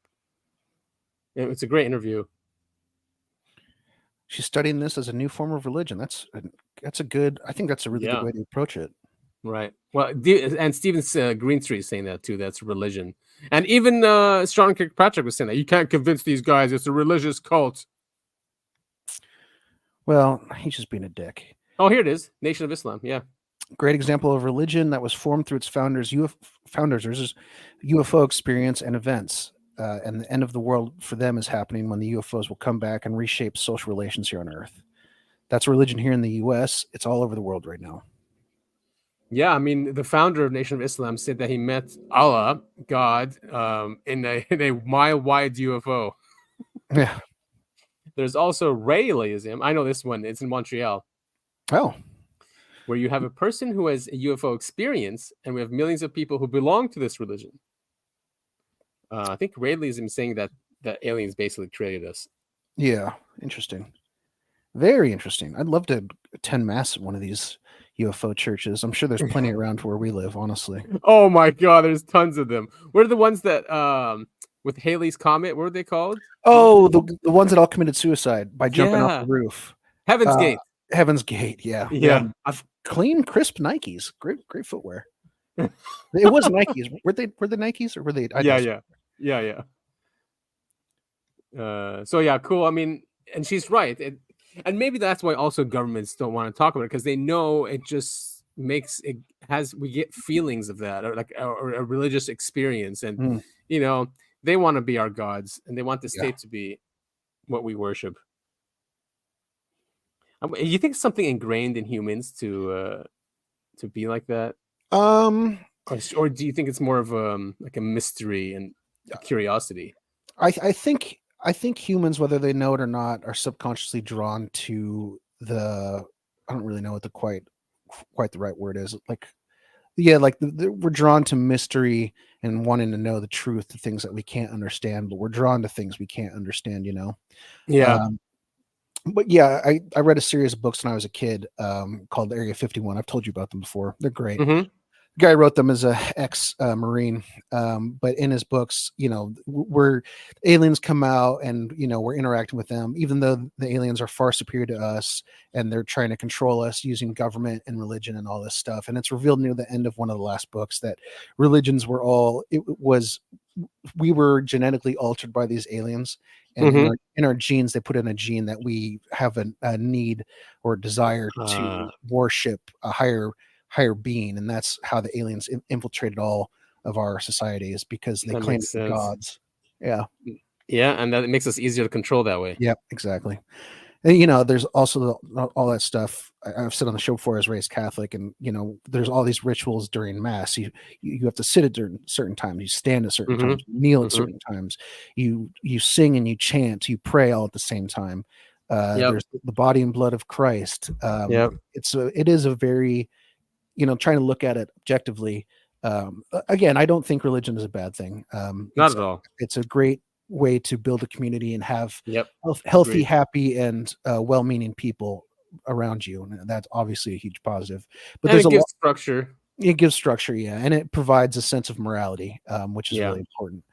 But there is a lot of stuff about church that it does, like, you know, when to sit, when to stand, when to kneel. It's ingrained in us at certain points where this is how it's done, so you have to do it, but no one kind of goes like, why? No one asks, you just do it. Yeah. Because everyone else is doing it. Right. So this came up, I'm not really sure. Okay, so it's on archive.org. So this site is not around anymore. I think this guy worked in special access programs, and he wrote this about the secrecy of this subject. Like he goes, the elite involved in the black programs are among the smartest people on the planet, but even so remain deeply puzzled by much of what they've learned. They tend to regard the public with disdain, like undisciplined and unruly children incapable of handling information of extraordinary complexity. While officially supporting democracy, the black program elite in reality espouse a kind of benevolent dictatorship or enlightened oligarchy by those, such as themselves, who have earned the right to know and to make decisions in the best interest of civilization, to which the ordinary person, being lazy and easily distracted, is not motivated or qualified to contribute anyway. The average American cares more about the Super Bowl than about life elsewhere in the universe. The intellectual mentors of those with clout and power are Plato and Machiavelli, not Aristotle and Jefferson. Over the past 50 years, the highest courts have accepted and upheld the precedents of national security over the First and Fourth Amendments. So even if the public wanted to know, that would not constitute a legal need or right to know. The elites are doing their patriotic duty by trying to control the situation within the established rules of national security. Woofa duffa. Yeah, I mean, there's some truth in there. I mean, lazy and easily distracted. Lazy, I'm not so sure about. I mean, I feel like I'm lazy, but at the same time, you know, I work 5 days a week, 40 plus hours. You know, I take care of myself, clean up after myself. But I don't, you know, like, I think of lazy as like physical effort, and I just don't think that's the case for most Americans. We're just browbeaten. But the easily distracted thing, I totally agree with. I mean, look at all of the media where we have access to now, especially with the dawn of the internet. You know, we've got all these different websites like Netflix or YouTube where you can watch countless. You can never watch it all. Never. You know, and then you've got video games and books and art and all this other stuff that keeps you. I don't necessarily think it's all bad. I mean, I think at the end of the day, if you're happy and having a good time, it's not a waste of time. Right. Yeah, I think they're saying that they don't want the everyday person to start questioning things. Yeah, and not be involved in policy regarding this. For national security. I mean, I get it. You know, the thing is that it's it just seems like it's just for the benefit of a small group and not really for the nation, because Right. they've forgotten about the nation. I don't think people would care that much if they were taken care of and the economy was good and inflation was okay and there wasn't such a disparity between the rich and poor. You know what I mean? Oh yeah, tell me about it. I've seen article after article posted this week all over news sites saying the economy isn't bad.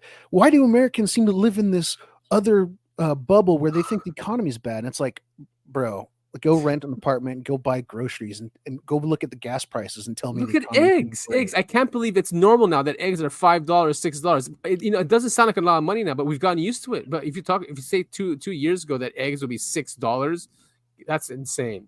I mean, yeah, it's just I can't stand those kind of people. Anyway, that's a little off track. Yeah, and all this work in the economy, we know something is up. I mean, I know too. It's just not the same. It's not. No. People are more careful. Their companies are not spending or investing as much.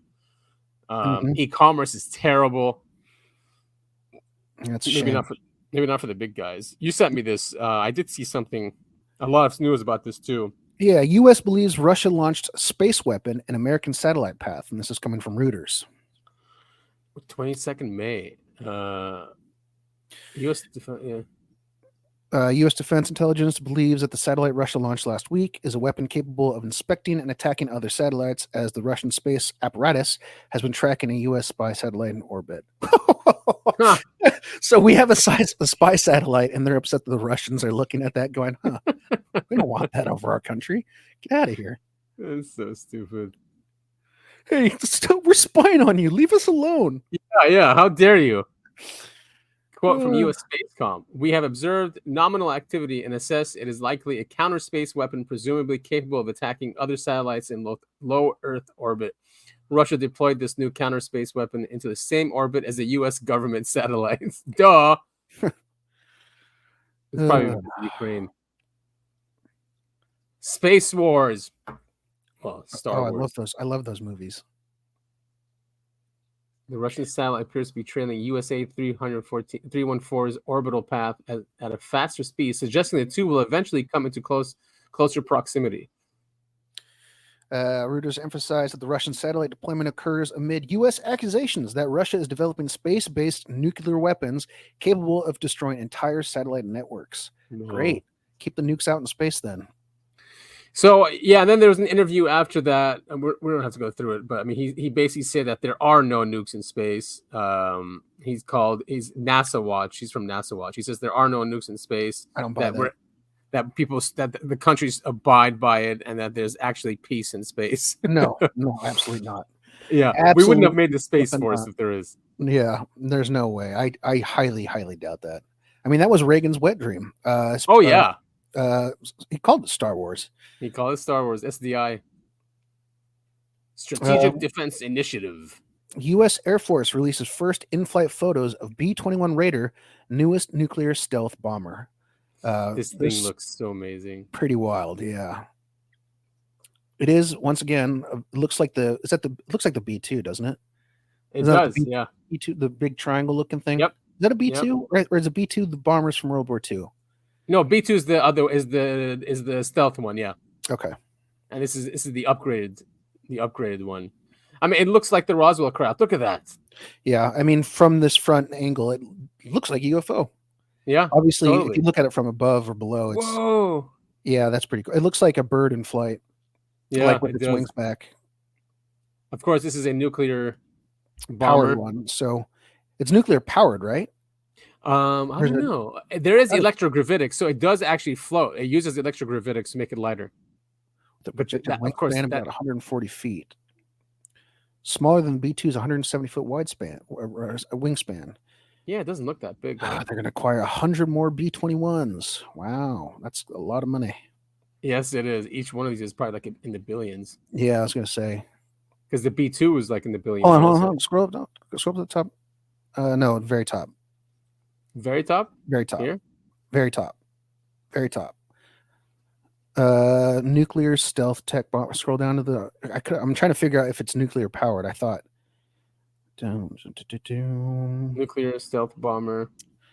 So it just I'm trying to figure out if that means it's nuclear powered or if it just it's able to carry nuclear weapons. Definitely, it carries nuclear weapons. But if it's powered, it could be. I mean, I know that the older one, the B2, used electrogravitics, so I'm sure they have something else. I don't know, because if it's nuclear powered, hypothetically, that means it could stay up in the air for a very, very long time. Oh yeah, exactly. Like months or years, probably. Not that you ever could store enough food on there. Northrop Grumman, long-range striker bomb capable of carrying nuclear weapons. Okay. I don't think I'm sure they wouldn't tell us how it works. No, even the B2 is still classified. Yeah. So anyway, cool so, stuff. Yeah, we're still making really cool airplanes. Yeah, keep your eyes on the sky, people. Yeah. So something else is going on. This is crazy. So remember during COVID? When all the CEOs retired or right before COVID happened in 2019. So something similar is happening. Rats leaving the sinking ship. JP Morgan CEO Jamie Dimon, I have no idea, signals retirement is closer than ever. Davis Forum founder Klaus Schwab to step down. FDIC chair Martin Grunberg to step down as new bank rules loom. HSBC CEO announces surprise retirement. These are all titles of articles that have come out the last couple days. Damn. Diamond, FDIC guy, HSBC guy, and now Schwab in the last 2 days. Bank run and buy what you need now. Oh, Vanguard CEO also. Wow, that's a big one. What? All guilty of crimes against humanity, not retiring. They were retired. I don't think people like this ever really truly retire. They're going to be pulling the strings somewhere. Nice little gift there. Another one. Rats jumping off the ship. But yeah, I'm always worried when I see all these guys start retiring. Mm-hmm. You sent me a rare footage of the apparition of the Blessed Virgin Mary in Tapao, Vietnam. Now, this just looks like... This could be anything. Yeah. I mean, people have been seeing pictures of Jesus in their toast for many years now. Obviously, this footage is from 1999, so it's not great footage. It's a handheld cam from out of someone's backyard, I'm assuming. Cameras all over the place. It's like when my mom used to tape my soccer games when I was a kid. Hi, Mom. This is what this reminds me of. Yeah, so it's something floating in the air that looks like an it could be like, it looks like it's on like a bright fire almost. You know what it reminds me of a little bit is we covered Skinwalker a long time ago now, but even in the book and the documentary, they talk about how the people that lived on the ranch said they would see what looked like floating, burning piles of haystacks. Yeah. And that's kind of what this reminds me of. Like a burning bush kind of thing. Yeah, exactly. So, and I think it shows this now. Is a statue that they show, right? There's an actual statue in the mountain at the end. Is that where that's supposed to be? Like right here. Like that's not an apparition, but that's an actual statue, right? Right, and it's not nearly big enough to be what that last footage was. Okay, all right. So they're trying to conflate the two, or they're just using that for comparison. I don't know. I think this video's in a different language, right? Yeah.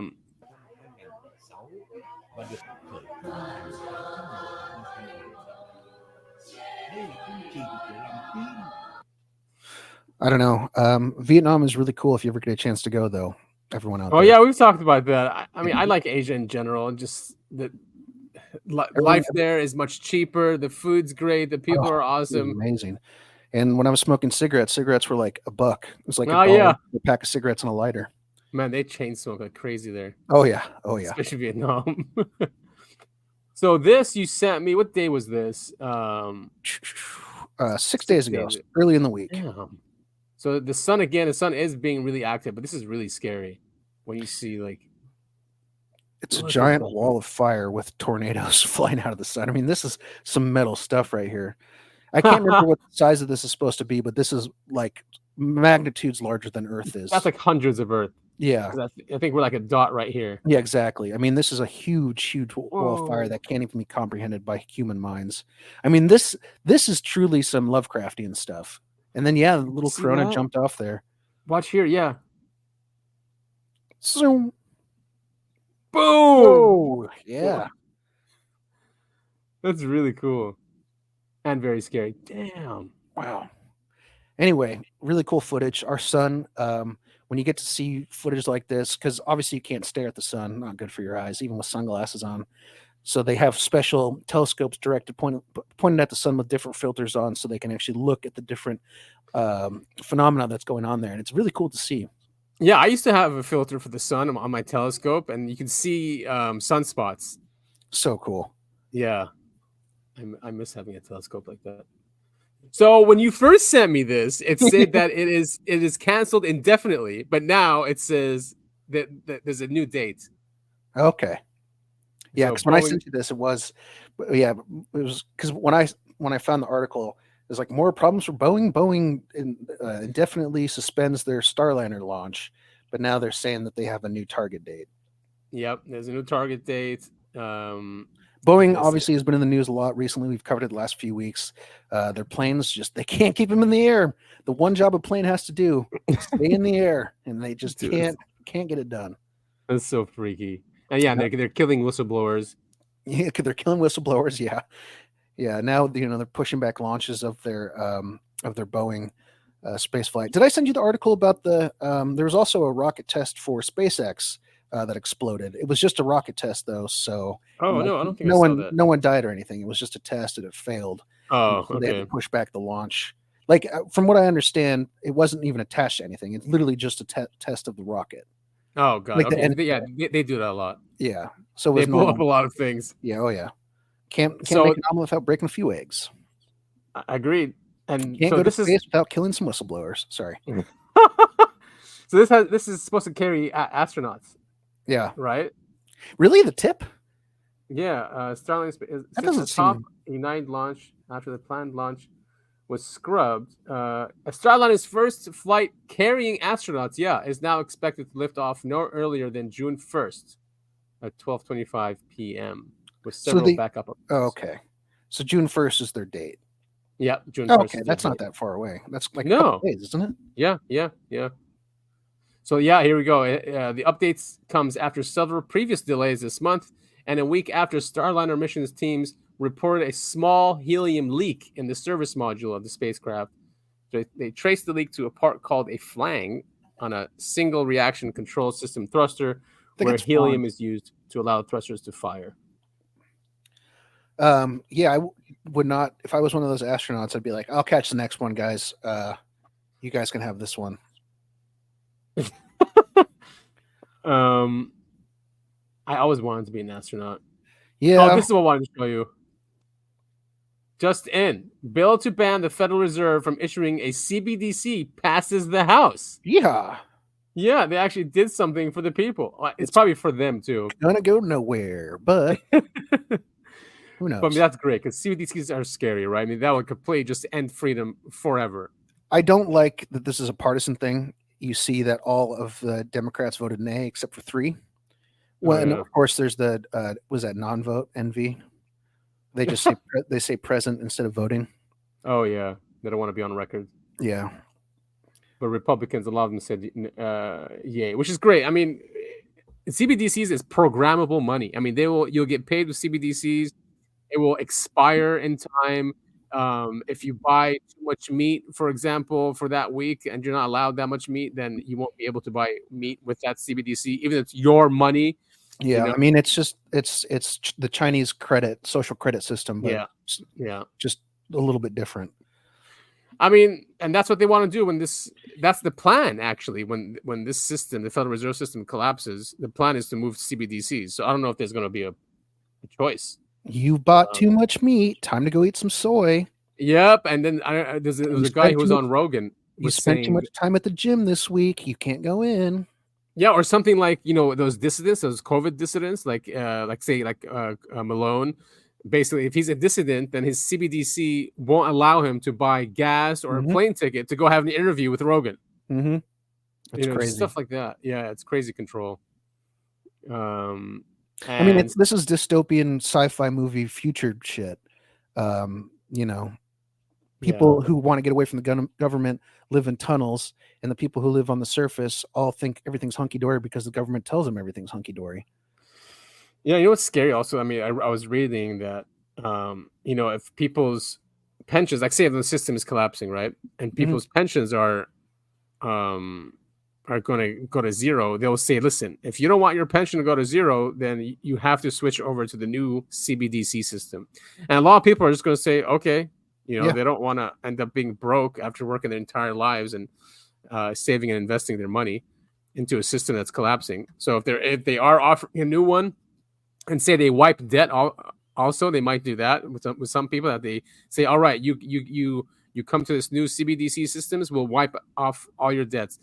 And apparently that's what they're thinking to do for countries, all those countries with massive amounts of debt. It's such a stupid thing, though. Anyone who's taken an economics class know that there's no such thing as wiping out debt. It doesn't go anywhere unless you pay it. You can't just say, oh, I had a negative infinity dollars and now I'm back to zero, because that negative infinity dollars is still owed to somebody.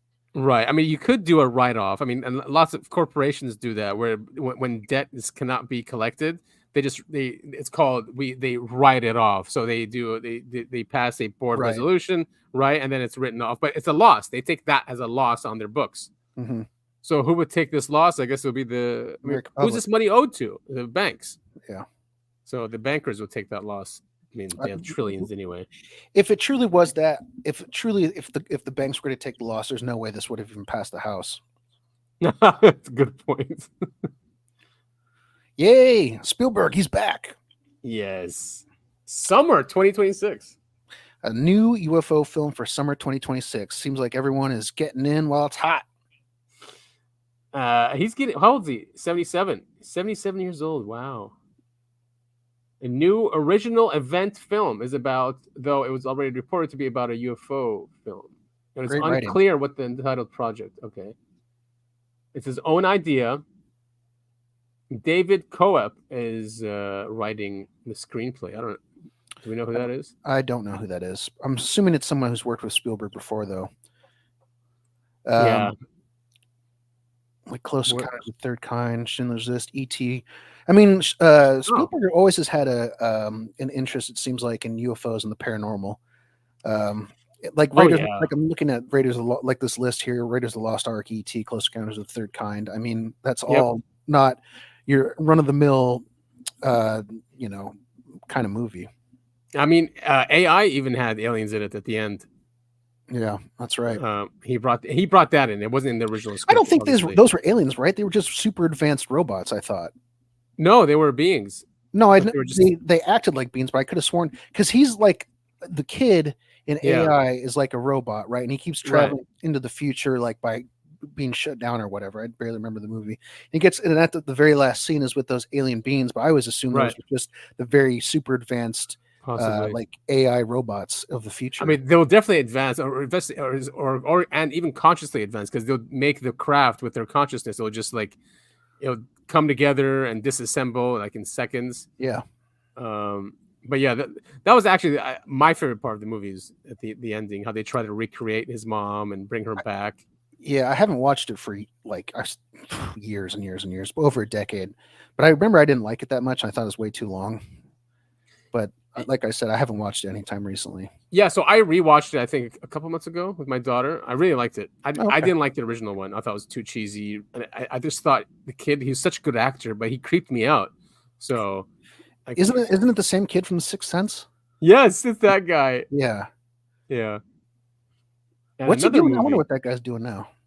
I don't know. What's his name? I can't remember his name. If I remember right, he played a funny character on that TV show The Boys that I like. If that's the same kid. Doesn't matter.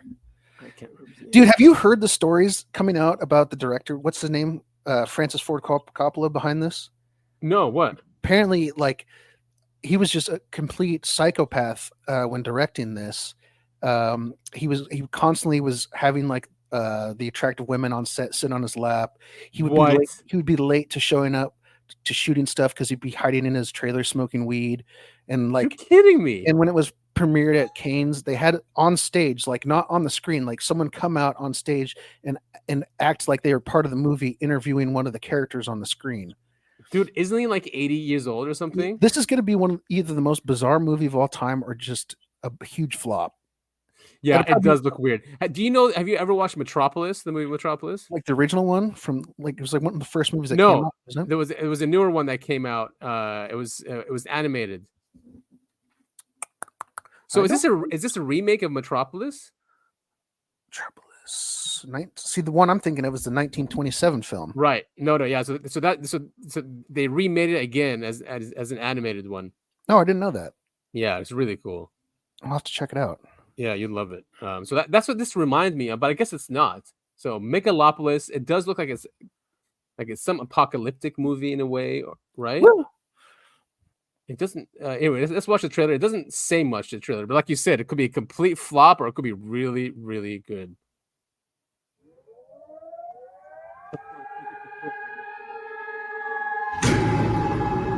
When does an empire die?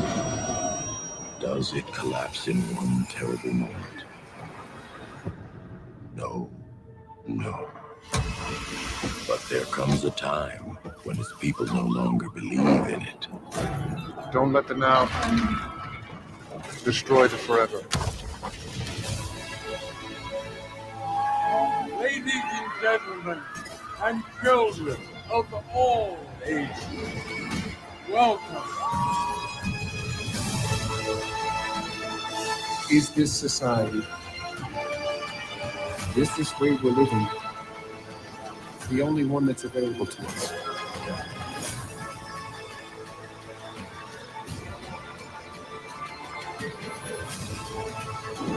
We are taking our city back. And when we ask these questions, when there's a dialogue about them, that basically is a utopia.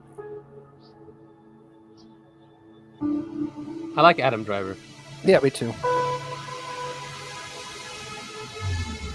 Very cool. Yeah, it's a good trailer, as in it doesn't give any of the story away, and it's obviously very well edited, so you get a bunch of good shots and cool colors and cool concepts in there without knowing what the story is. I appreciate that, but yeah, it's going to be a wild one. I think it's going to be one of those ones that's not super popular when it comes out, but then it'll gain a lot of traction over the years. One of those. It's so weird, and it's not one of our stupid cookie cutter Disney films that every studio is doing nowadays.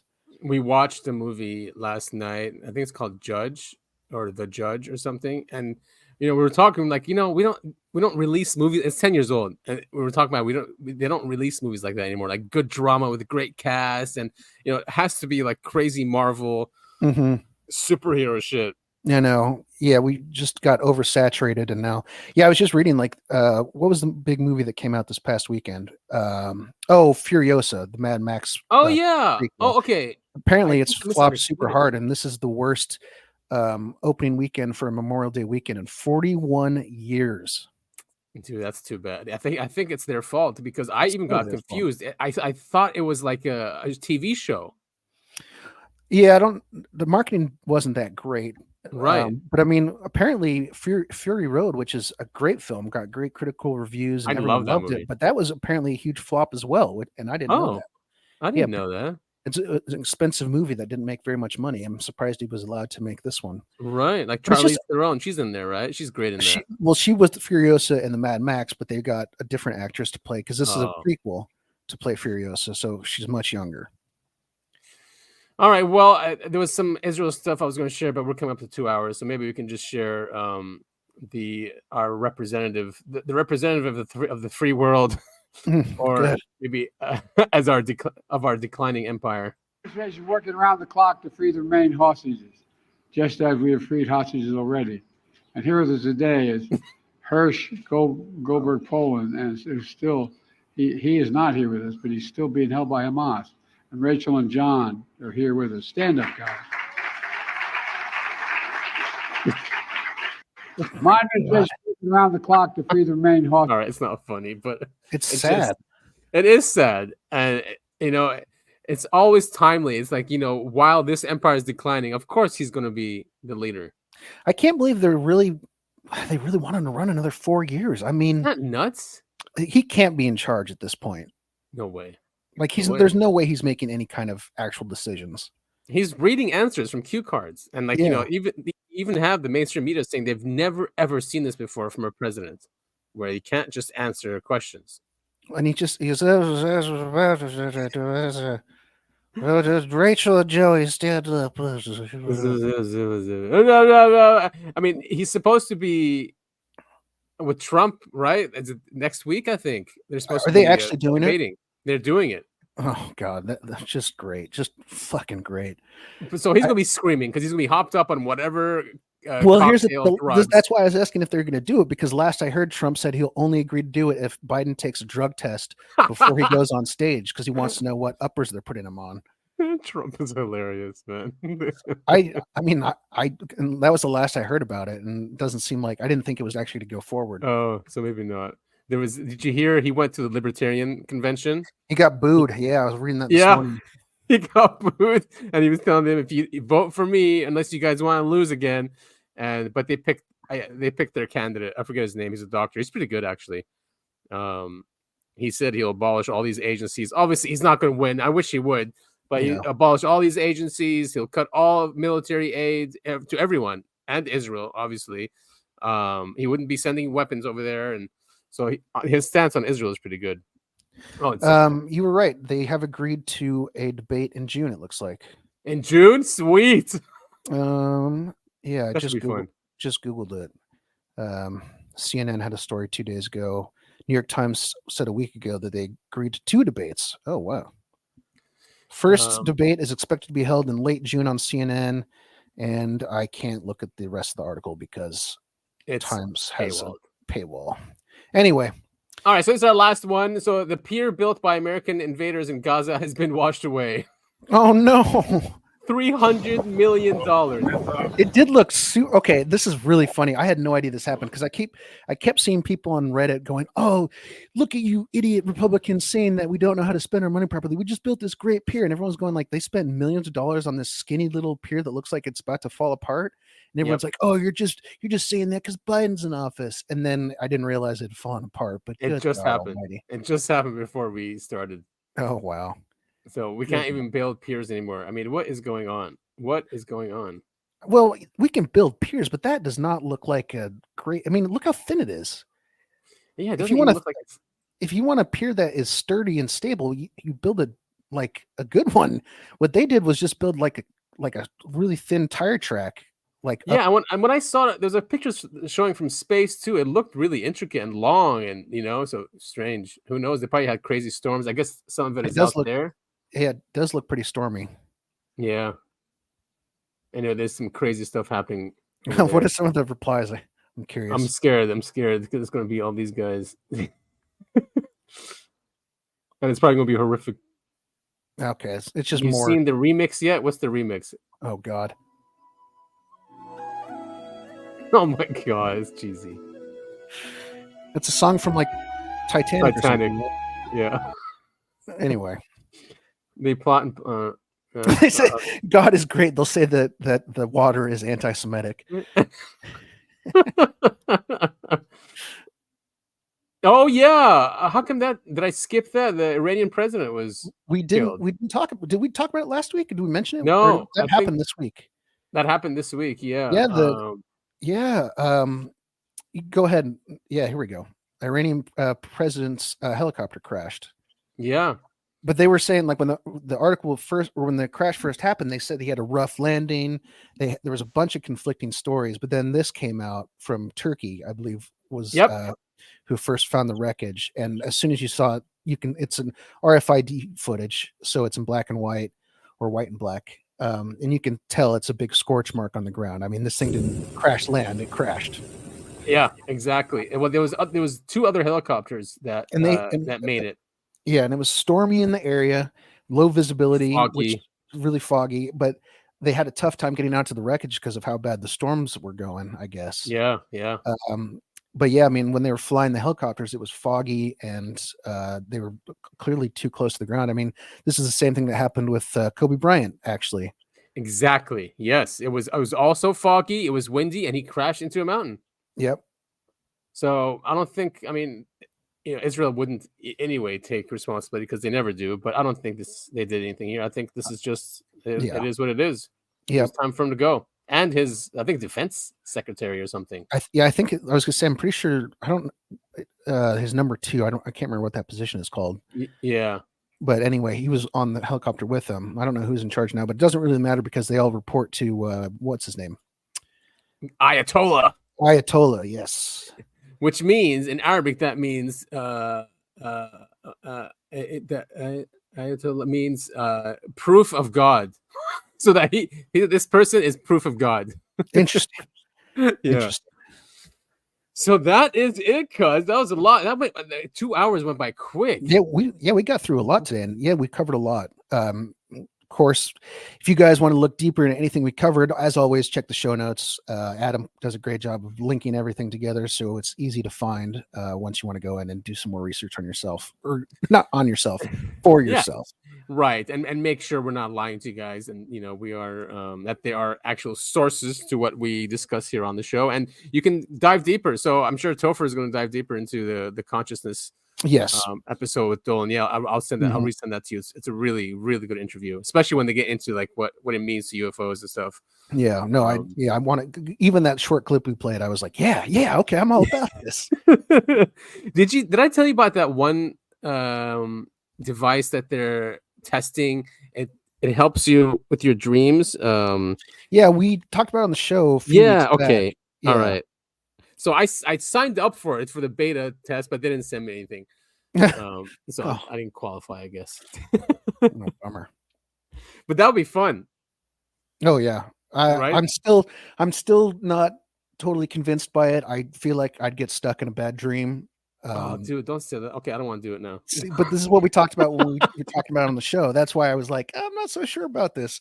And then unless there's a fail safe, maybe there's a fail safe or something where it'll zap like you awake. You can control dreams. I feel like, and this happens to me plenty, where I dream I did something or said something and I didn't actually do it, and I get confused because my dreams are so vivid. I get confused. Same. Between my dreams and actual memories. Yes. Same, dude. I'd be really scared of that happening on a larger scale, not ever knowing if you're truly awake when you're in the machine. I mean, it's every sci-fi horror movie that's ever existed rolled into one.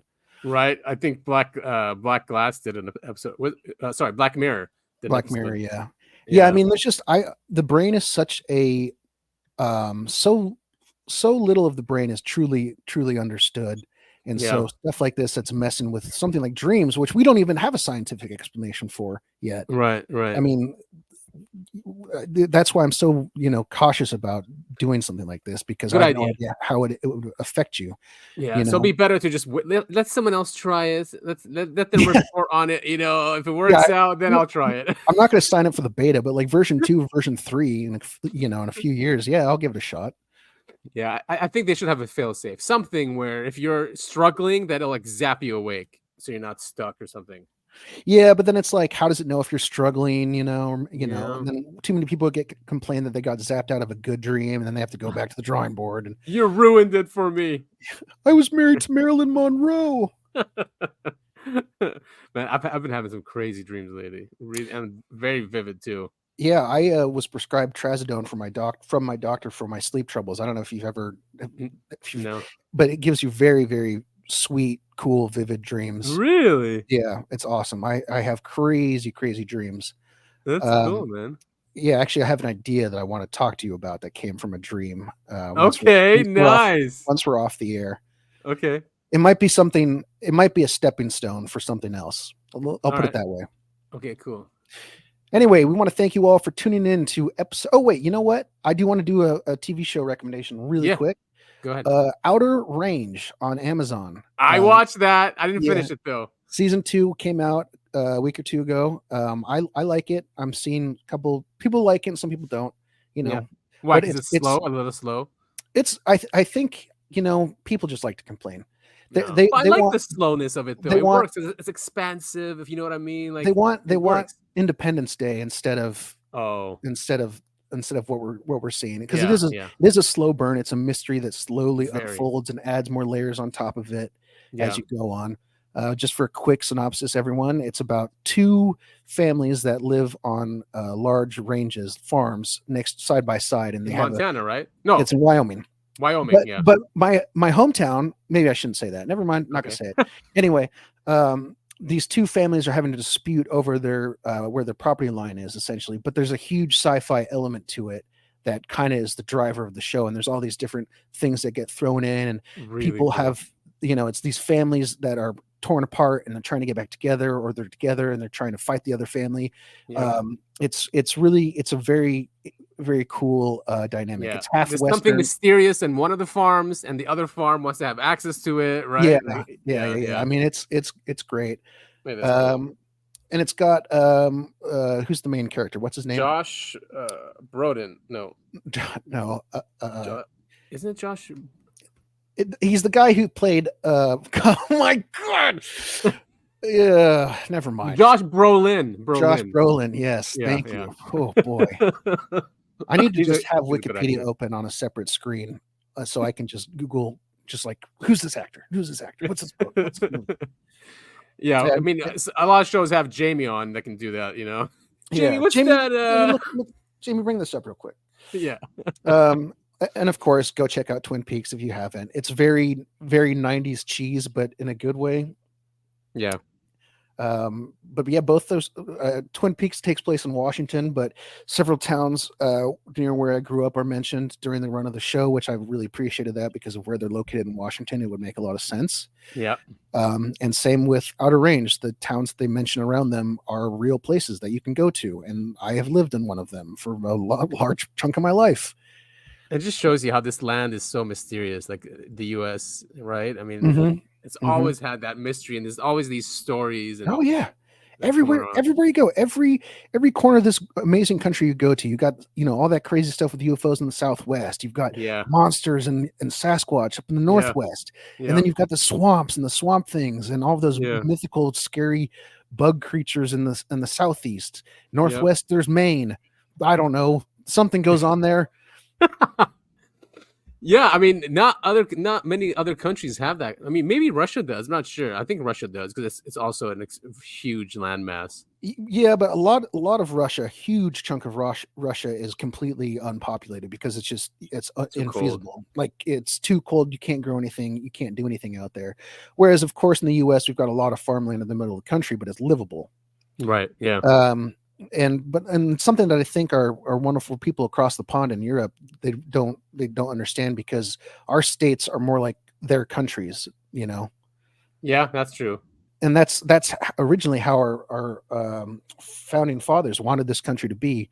Each state has their own set of rules, but they do have to report to a federal government. But now it's more federal government has every say in the world, and they get to make the choices for everybody. Which is complete BS. I mean, yeah, you're right. The founders gave a lot of powers to the states because they wanted decentralized power. Yep. They knew that decentralization is what you need for freedom, and that's why in the Constitution it says whatever it is not explicitly said in the Constitution goes to the states. But our federal government doesn't do that. They just, their way or the highway. Anyway, well, it's for national security. We respect you guys. Back to blue. Yeah. Oh God. Well, I guess that is it from us here at the Uncovering Anomalies podcast. That is, I want to know, Adam. Yes, I want to know exactly. Now I want to believe. You gotta change your AI photo, man. Oh yeah, good catch. Okay, you gotta change and say I want to believe, or I want to know. Always when we do this show, I want a cigarette. Any ideas for the title of this episode? I don't know. You should workshop some here.